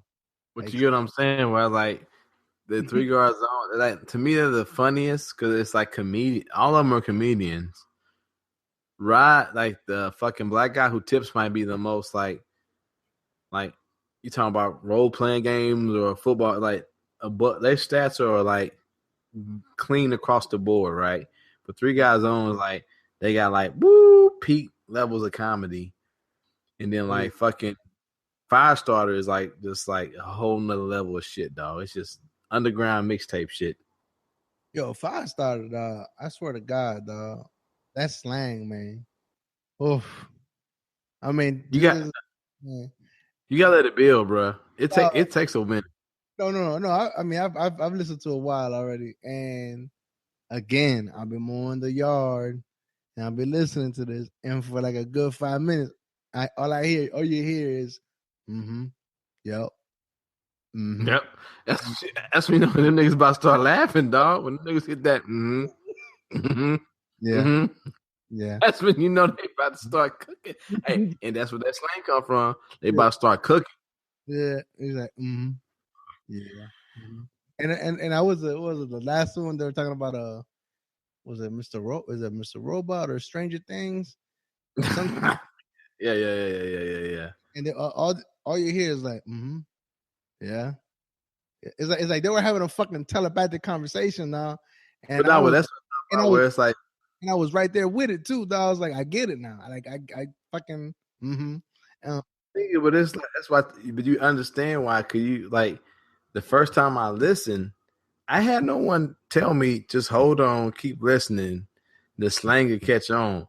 So I listened. Nigga, it was raw, uncut, and it was just like in like area young, young. What up, young? And it's like okay, I'm not listening to this bullshit. And then like I kept listening to Black Guy with Tips. And like they would say a little shit on there, and I'm like, damn, that's funny.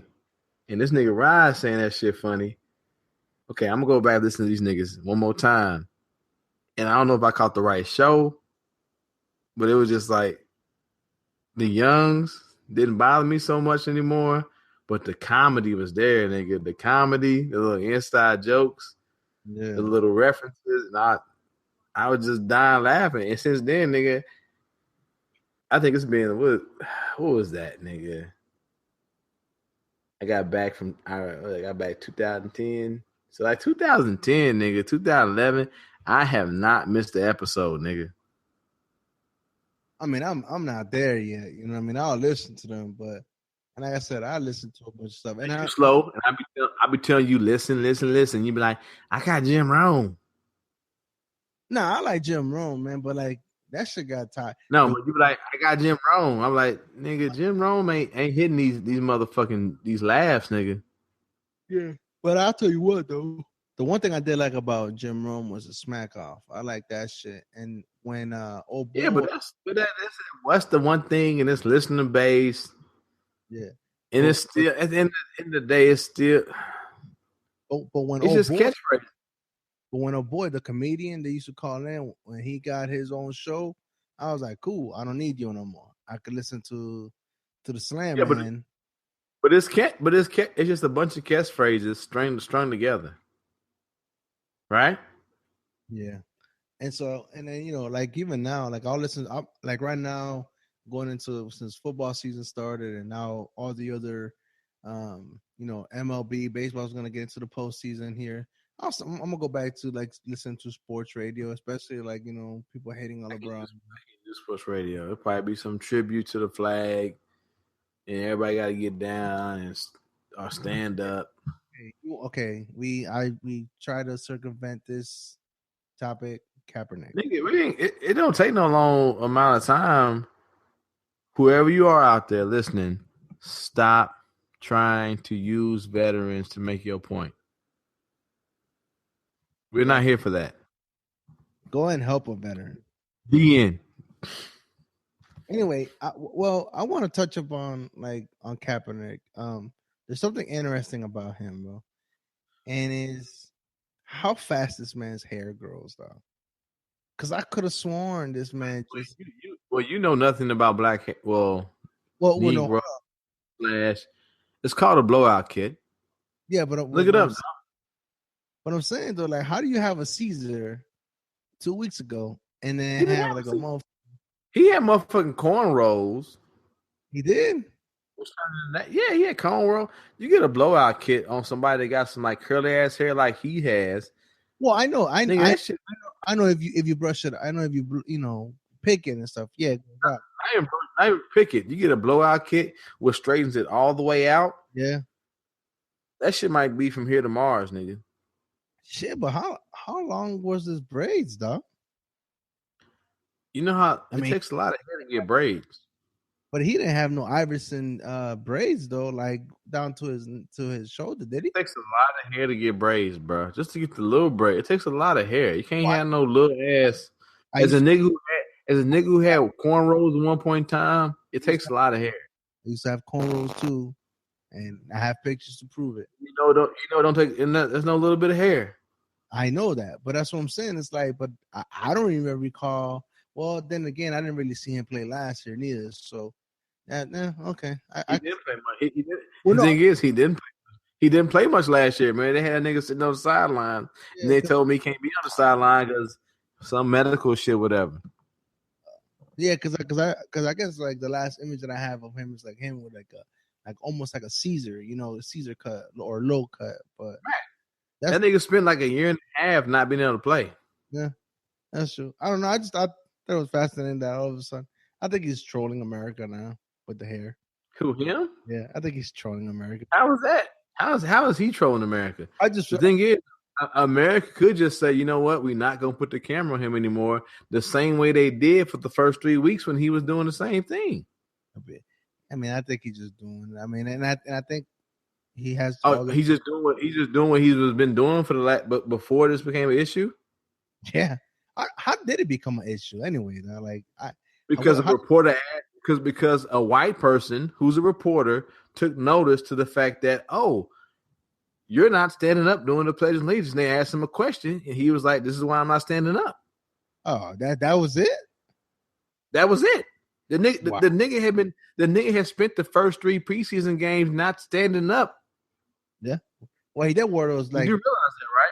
It's the same way. What's old boy Shalit? Was it the basketball player who spent like many a NBA? Old boy in Denver who spent many a games in Denver, turning around, not facing the flag because of his Muslim beliefs. For several games. Who was on his way to probably be an NBA All-Star, many a games, not facing the flag, but once again, a reporter, probably a white man said, or a white woman said, "Hey, I see you're not doing this. Why is that?" Right. The nigga didn't do it out the blue, but the thing is, all of a sudden now there's light on it. Yeah. He's supposed to do something different? No. And that's another thing too. There's other, like I said. I think we might have touched up on that last week, but hey, look, man. And never mind the few soccer players who are doing it, who happen to be white women. Yeah. Don't nobody care about that, but they do care about a nigga not being patriotic. Because God forbid niggas not be patriotic. And I think I did it on Twitter. I saw the picture of Rapinoe. What that was the blonde hair? Yeah, soccer player. Yeah. But if you notice in the background, all the little kids are taking a knee. All the little kids in the background. There's been Kaepernick's not the first person to do it, and fucking forget all of that. This the same NFL that made the Department of Defense / Army pay millions of dollars to pay tribute to fallen soldiers. Yeah. When one of their own, Pat Tillman. I know somebody out there be like, but they gave the money back. They gave the fucking money back after they got caught. Yeah. They got caught, yeah. So don't tell me about your patriotism. Don't tell me about whatever this is and this and that. End of the day, this is capitalism. Ain't got shit to do with patriotism until your fucking black ass, white ass, dumb ass figure that shit out. When you figure that shit out, then come holler at me. Yeah. Anything else you want Understand this? When patriotism costs more than capitalism, they'll figure a way to bury your flag. Yeah. And then the same troops that you pay tribute to will come and tell your ass it's time to go to bed. Mm-hmm. But like I said, I mean, I still we're week 2, 3 of this thing since this news broke. I'm still not getting Nigga, it's don't go 1 2 ways. Kaepernick either Blaine Gabbert, do a Blaine Gabbert, throw 5 picks in the game, and then Kaepernick get in there and ball. Oh, It's gonna be he's gonna forget all about shit. But if he get in there and fail, white folks gonna be on his ass. Oh yeah. But even though we're week 3 already. You know, I don't even want to say white folks. You got all these niggas out here. You got Ray Rice out here. Ray Rice, not Ray Rice. I'm talking about Ray Lewis. Oh. Ray Lewis stabbed a nigga and got away with it. Allegedly killed somebody too. Talking about, I don't know what you're talking about. You know what? I ain't gonna lie. I ain't even click the link. When anything ever say Ray Lewis, I just don't click the link. It could be Ray Lewis is about to give the KC Stork $1 million. I'm not gonna click the link because I know some fuckery's gonna be involved. And Jerry Rice. He does some fuckery shit. Actually, you know what? Let me backtrack. The High Five started. They made a good point though. It's like you can't really be amazed. I haven't listened to it. You gonna spoil it for me? I ain't gonna spoil it, but it goes back to like my mindset where when niggas say this, I don't get too upset because it's like you can't really be too upset about these athletes protecting their dollar. Well, yeah. Oh, I listened to that episode. Okay. Yeah, that's what it comes out to. People protecting their dollar, people protecting their bottom line.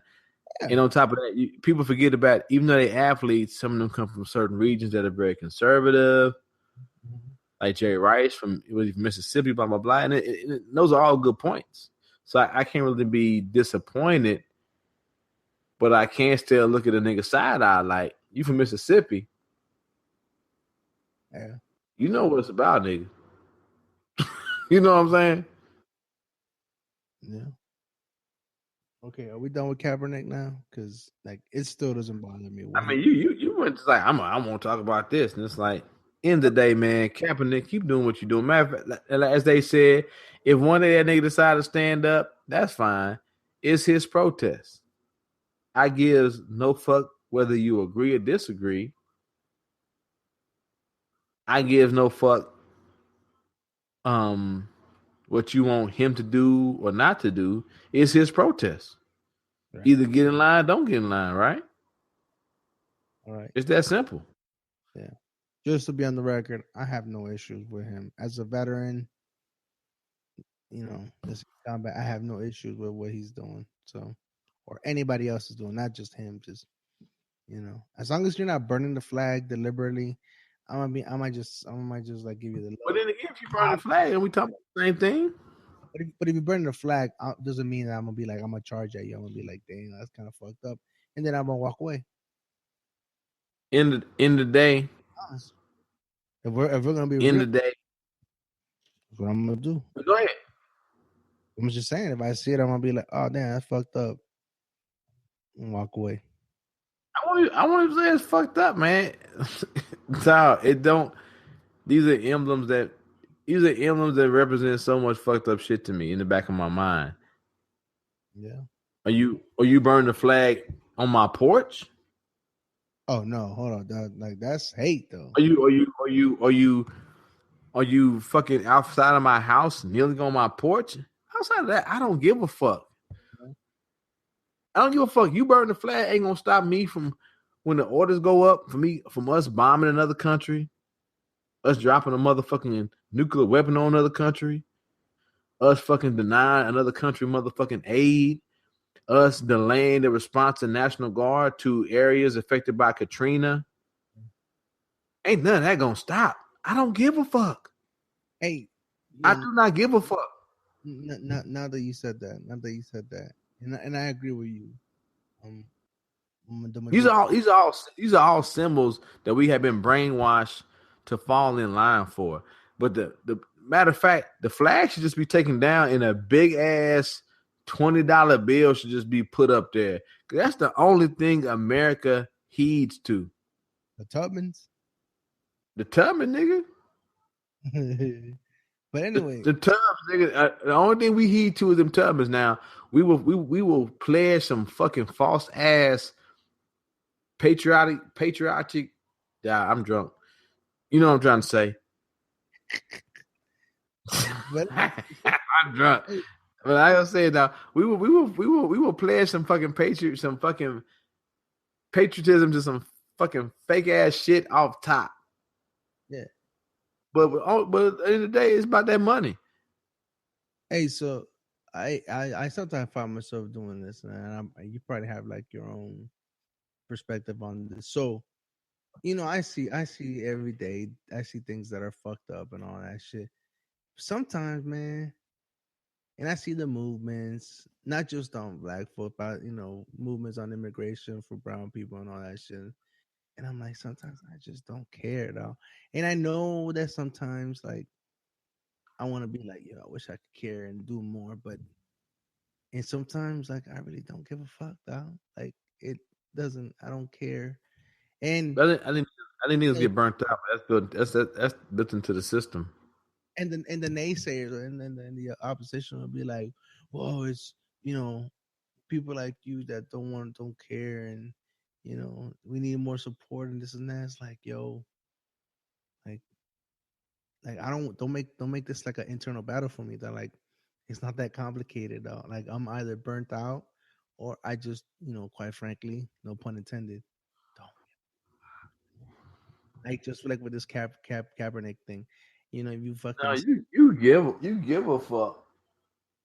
if you survey like 100 veterans, legit fucking veterans and shit, and ask them, hey, No, if you survey, I would go if you survey them at the beginning as opposed to now, because we can go back to our last show. You were saying I don't give a fuck. I'm just saying. I'm saying, but that's what the media talking points is built into burning you out.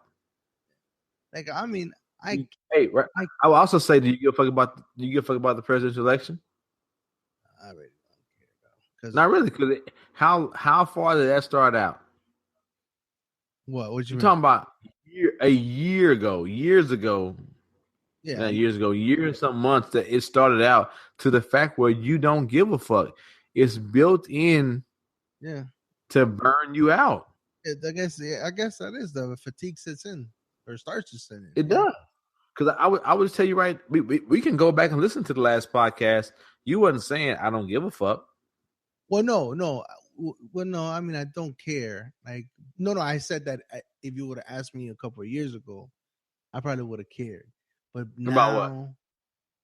About But I'm talking about specifically about this point. You did care. Well, I cared to the point to just talk about it, but I didn't really care what the action that was actually done. I didn't really care. I'm saying you didn't express that, but I think it goes to the bigger point of you're burnt out. I'm burnt out. Niggas ask about that shit now. I'm like, I've already said what I fucking feel like. I'm not gonna keep talking about it. The nigga's still taking the knee. Race is still up in arms about it. It's the same thing as like the election. It's like it's Hillary and Trump. I mean, what new do you want me to say? Yeah, I mean, and that's the thing. I don't think I have an actual opinion on it because I don't. It doesn't matter to me. Like, I don't know. Part of me feels kind of. I feel like I need to care, but really I don't, man. It's like hey, man, he's expressing the same right that the other dumb fucks are protecting. You know what I mean? Like, it goes both ways, dog. Right. can't pick and choose. I guess that's where I stand at. Like it's like, if you're gonna say you're gonna fight for freedom of speech, right? That's his form of Right.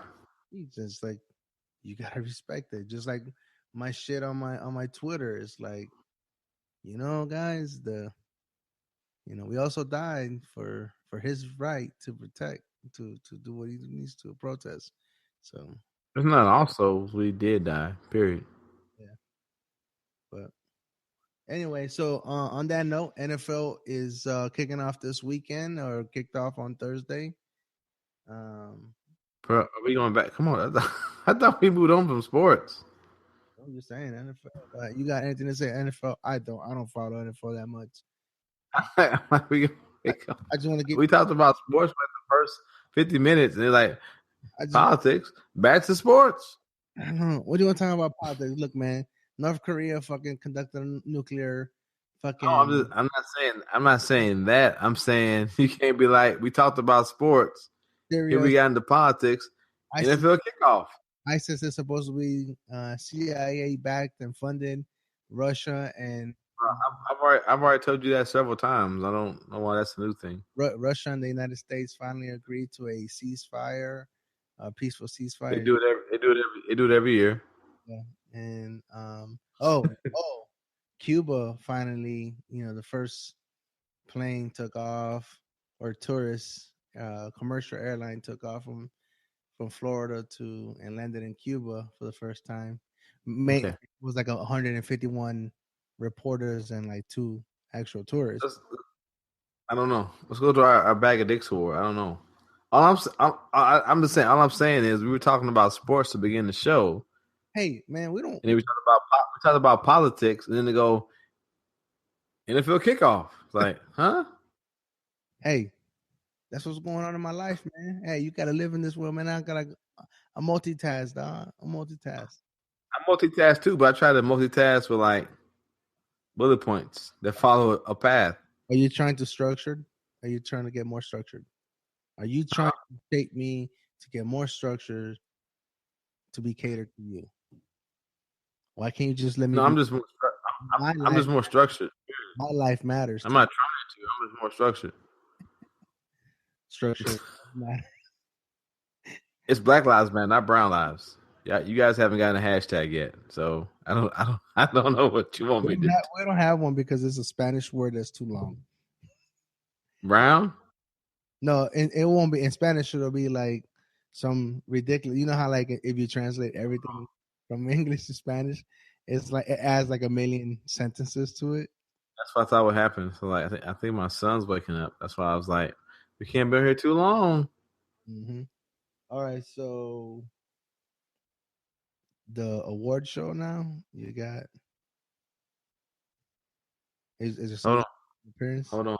This is live podcasting, and we're gonna see how the old man enters the jungle and protects the young cub and brings. Hold on, I gotta come right back. You want to take 5-hour shows? Hold on. Nah, this dude's gonna blow.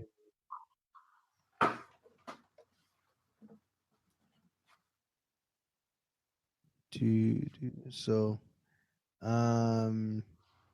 yeah, so like I guess there was this week when I was this week last, I think it might have been last week, the first commercial flight from the United States landed in Cuba, which is it's really monumental in considering that there's been embargoes and sanctions against the communist nation. But one of the things that, and I have to read more up on it, is how lifting some of the sanctions and and most of the embargo, and now allowing commercial flights and tourism to go into the island. Before we get going, so Cuba does have resorts and beaches. They have beautiful beaches. I'm not from there, but all my Cuban friends say that they would put like South Beach and even Naples, Florida, to shame. Like that's how good and clear the beaches or the resorts are. Canadians, all other countries go there and vacation. The United States does not allow or permit that. That's not to say that Americans don't bypass. They have other ways of going, like flying to Mexico, from Mexico flying to Cuba, whatever. But now having to be able to take a direct flight from Miami, South Florida, or Orlando, or wherever, to an island that's 90 miles away from U.S. soil, there's implications on there now that affects immigration rights, and one of them being is that Cubans have it so that if they escape Cuba and they come on a boat, or they fly here or whatever, once they touch U.S. soil, they are protected, and they're granted like residencies and stuff like that, so they could, it basically gives them a legal status in the United States. Instead of in contrast to like Mexican crossing the borders, there is no legal status once you touch U.S. soil. Matter of fact, they're still even trying, even if you're born here, they're still trying to kick you back home or back to your country that you weren't even born from. But so I'll be interested to see. While I do want to visit Cuba and to see what and experience what my friends growing up would tell me, and I think it'll be a nice island to visit with my family, with Jamie. I think it'll be something cool to do. Plus, like, there's Cuba seem to be kind of like on a standstill. So there's still like the old school cars. I mean, they probably got new vehicles too, but for the majority of it, it's like old school cars. So they're kind of stuck in time. And there's a lot of money that's being pumped into it to fix up a lot of the infrastructures and all that. But now I know a lot of Cubans down in South Florida, they're really against this embargo being lifted, because now it does not provide the same protected rights for any future Cubans that want to come to the United States. Matter of fact, there would be processed the same way other illegal immigrant or illegal entrances personnel. That's how they'll be processed. So there's no more of the asylum that guarantee that once you touch the soil, U.S. soil, you'll automatically get legal status here or establish legal status in the United States.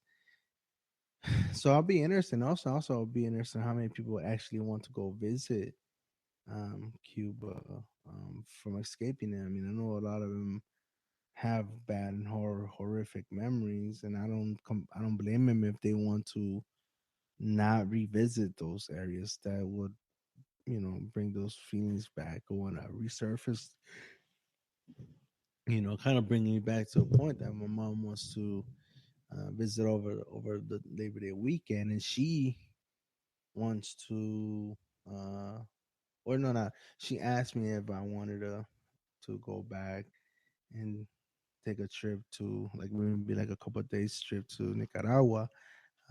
I haven't been there since I was 3 going on 4 maybe. So I don't know very much about it. I mean, now I'm a U.S. citizen. I fought for this country. I was raised in this country. This is all I know. But and I know some people want to, like, I know a lot of my African American friends and that want to go back to the motherland to see where their ancestors were born, but and what they encountered and felt and dealt with. But I don't feel that same way about my parents' country, man. It's like I don't have no desire to visit. How to go to a place that I haven't.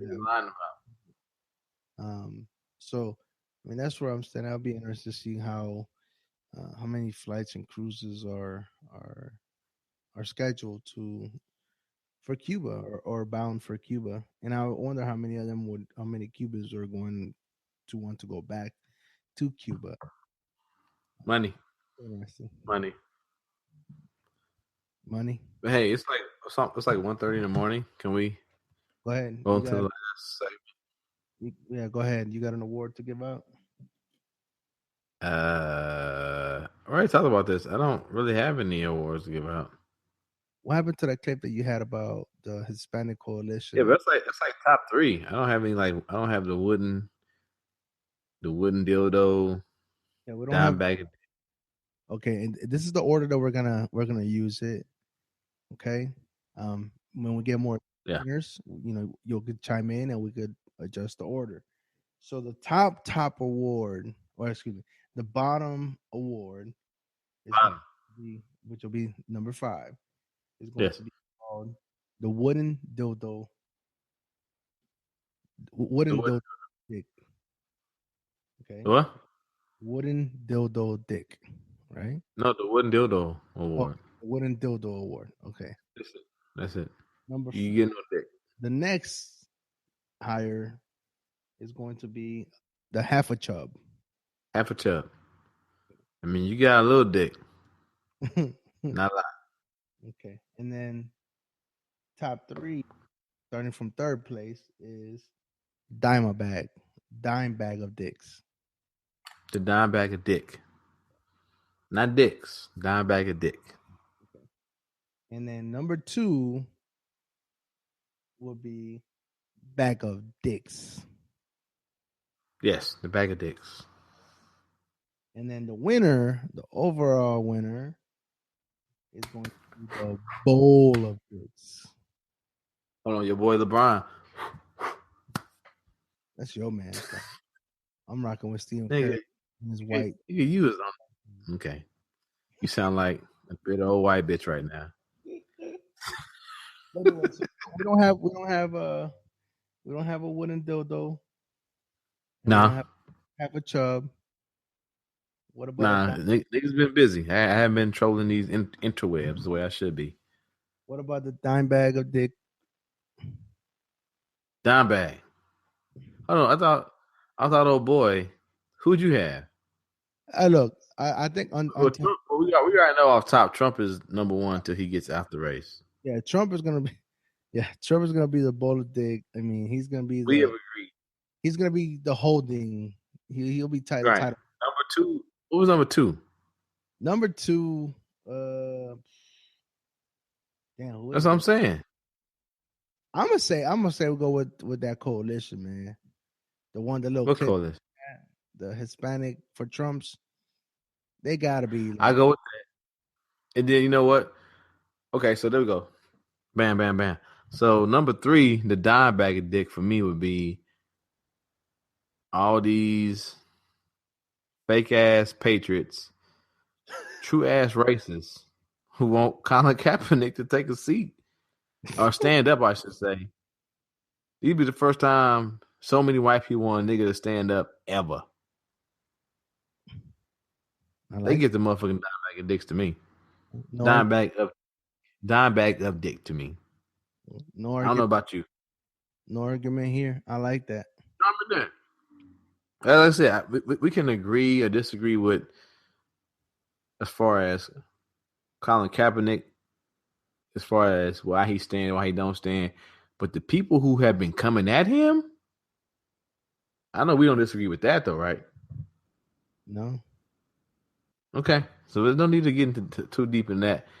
And then rolling into our 2nd place winner.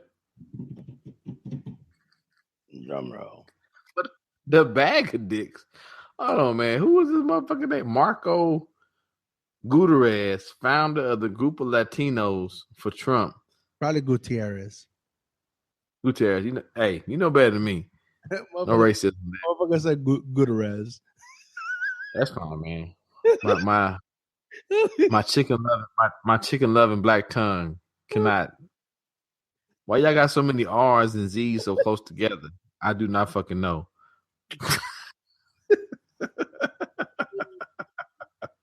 Hold on. Let me roll this shit back. I'm hitting play. You ready? Go ahead. What problems are you talking about? My culture is a very dominant culture. And it's imposing and it's causing problems. If you don't do something about it, you're going to have taco trucks every corner. Wait a minute. I'm sorry. Hold on a second. I have to let Adriano in here. I don't know. I don't even know what that means, and I'm almost afraid to ask. I'm offended. I'll tell you what that means. The Spanish never conquered Mexico.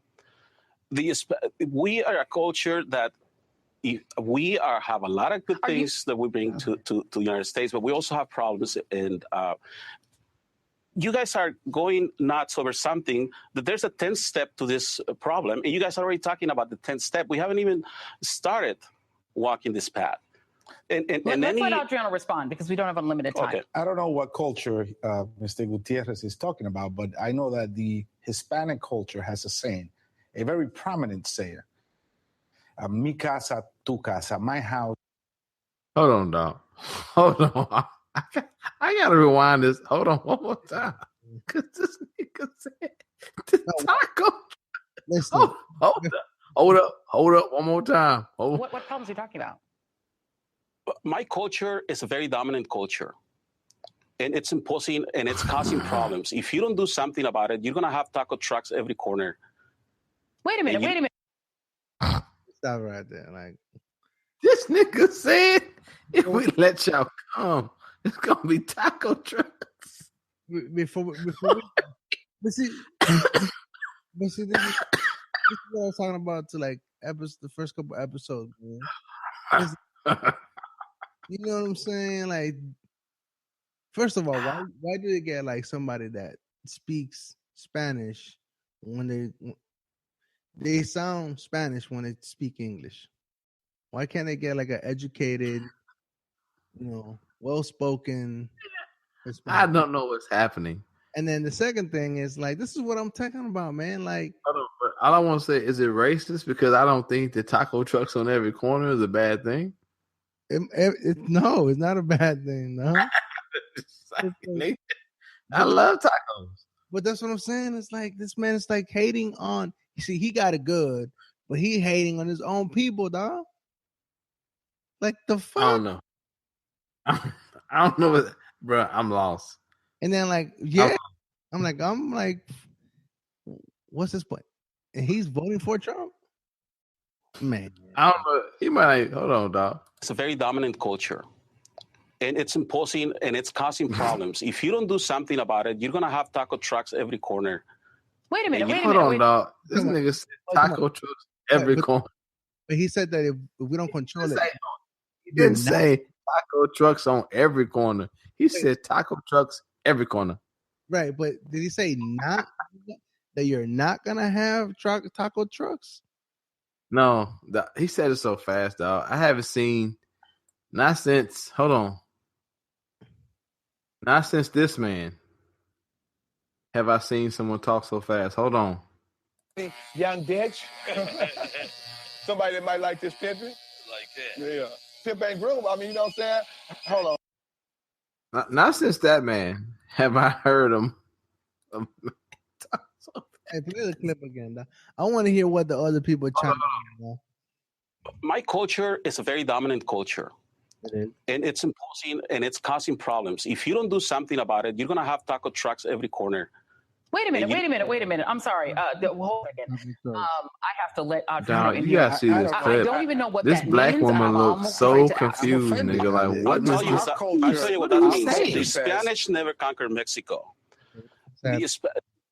We are a culture that what he means is a lot of good Europeans to never States, conquered we also Mexico. have problems, and you guys are going nuts over something that there's a 10th step to this problem, and you guys are already talking about the 10th step. We haven't even started walking this path. Started. Started. Oh my God, no. Dog, you gotta see these faces, nigga. Like who? Oh shit! Did Fox do this? Your son is confused, dog. Nigga, this is Grant's waking up. Like, hold on, nigga. Hold on. This nigga say taco truck every corner? No, not a taco. I'm telling you, he's saying not a truck. Taco. He didn't say not. He there'll be taco truck every corner. The thing is, he So missed the word.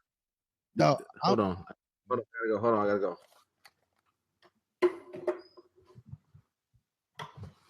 Anyway, so that guy can try to get the bag of dicks. I am Hispanic. I love my heritage, but there is no 10-step magic how to fix this. I do not believe that. Just like Roger said, if there's a taco truck in every corner, hey, maybe we may have a solution for world hunger. But some tacos are good, especially if you get the one with the carne asada in them. That's chopped up, done well with a little bit of sal con limon. Oof. That'll be good. But no spices though. See, I don't like hot stuff. I like the Caribbean blends, which is more like citrusy, like lime juice, garlic,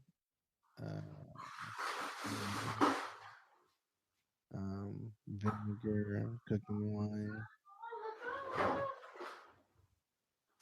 That's what I kind of like. I don't really care too much for spiciness.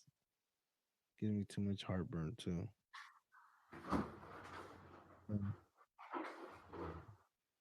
Man, I am. I'm telling you what. I'm glad we decided to do this podcast with two people, because it'll be difficult to carry a podcast by yourself. I mean, shout out, more power to those folks that do. Just kind of get in on this, camera and get your recording apparatus and record. But yeah. So, I'm looking at Twitter right now. Tottenham plays tomorrow, and I think they play in what's that stadium called? The National Stadium for England, or is this in London? I'm not sure. Wait, what? What's this? What is this? Finally, I'm ready for my new iPhone 7. What is this? So how many of y'all are excited about this iPhone 7? I don't. Pardon me. Oh, here's. Yes. All right. Hello. Let me wrap it up. Let's wrap it up. Trump wins. I mean, the bowl of dicks.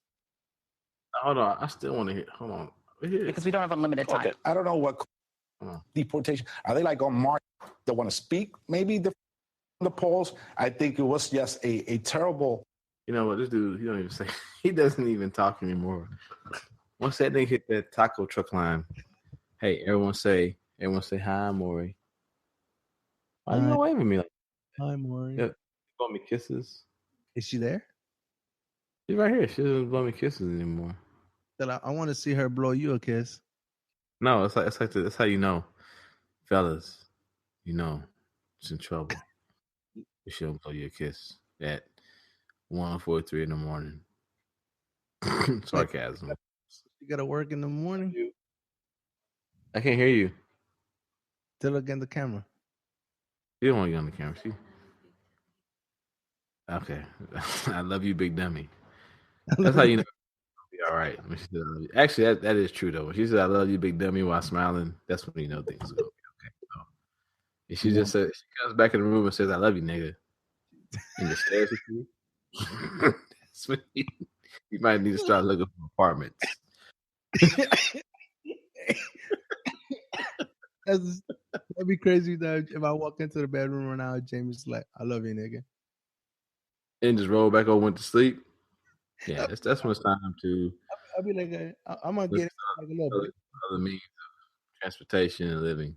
I might curl and be like a little bitch and shit, like curl over, be like, damn. But anyway, even all right. even if like I think like white women might be like fuck her, and then she like starts smiling and walks off the bed. That's acceptable, or like dummy, and then laughs at you.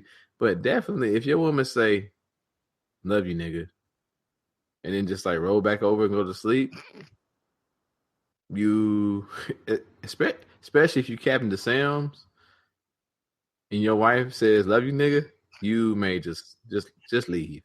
Just get out right now. If you Captain DeSams and sassy Salmon Pants, Salmon Pants. I don't know his wife's name, but he always posts a picture of her in his salmon pants, bro. She says, "Love you, nigga," and rolls back over. Damn. Hey, so escape. Take all your SEER training and escape. You're just gonna like hang out with your kids this weekend? Yeah, bro. Yes. The boys got a game tomorrow. The Twins. I'm gonna see if I make it up there at least for like an hour or two on Sunday. Up here? Jamie works. Yeah, Jamie works all weekend. So I'm up here for the boys. They got a game. You should come up here and watch them play, man. It's like we already talked about. If you don't have children, Little League football is very entertaining. But if you're coaching, not so much. So it's like don't make a special trip, but if you up here on a Saturday and they're playing, I'll let you know. Come and watch. It's very entertaining. It's good. It's like fun football. Blah blah blah. Yeah. Like tomorrow I'm gonna take him to his grandparents' house. I love her family and they like me, and I'm really fortunate, though. We're gonna wrap it up because like Grant's crying. All right, let's go. Enjoy the music. So Grant, no, hold on, but Trump did win the fucking boulder dicks. He's the holder. He's a title holder. He's a holder. Hey, sorry, America, but we out here trying to raise children, so it is what it is. America, take a knee. Play that, kids. Negro Rockin' Podcast. KC Stork, 30 Pieces AG. We out. Yeah.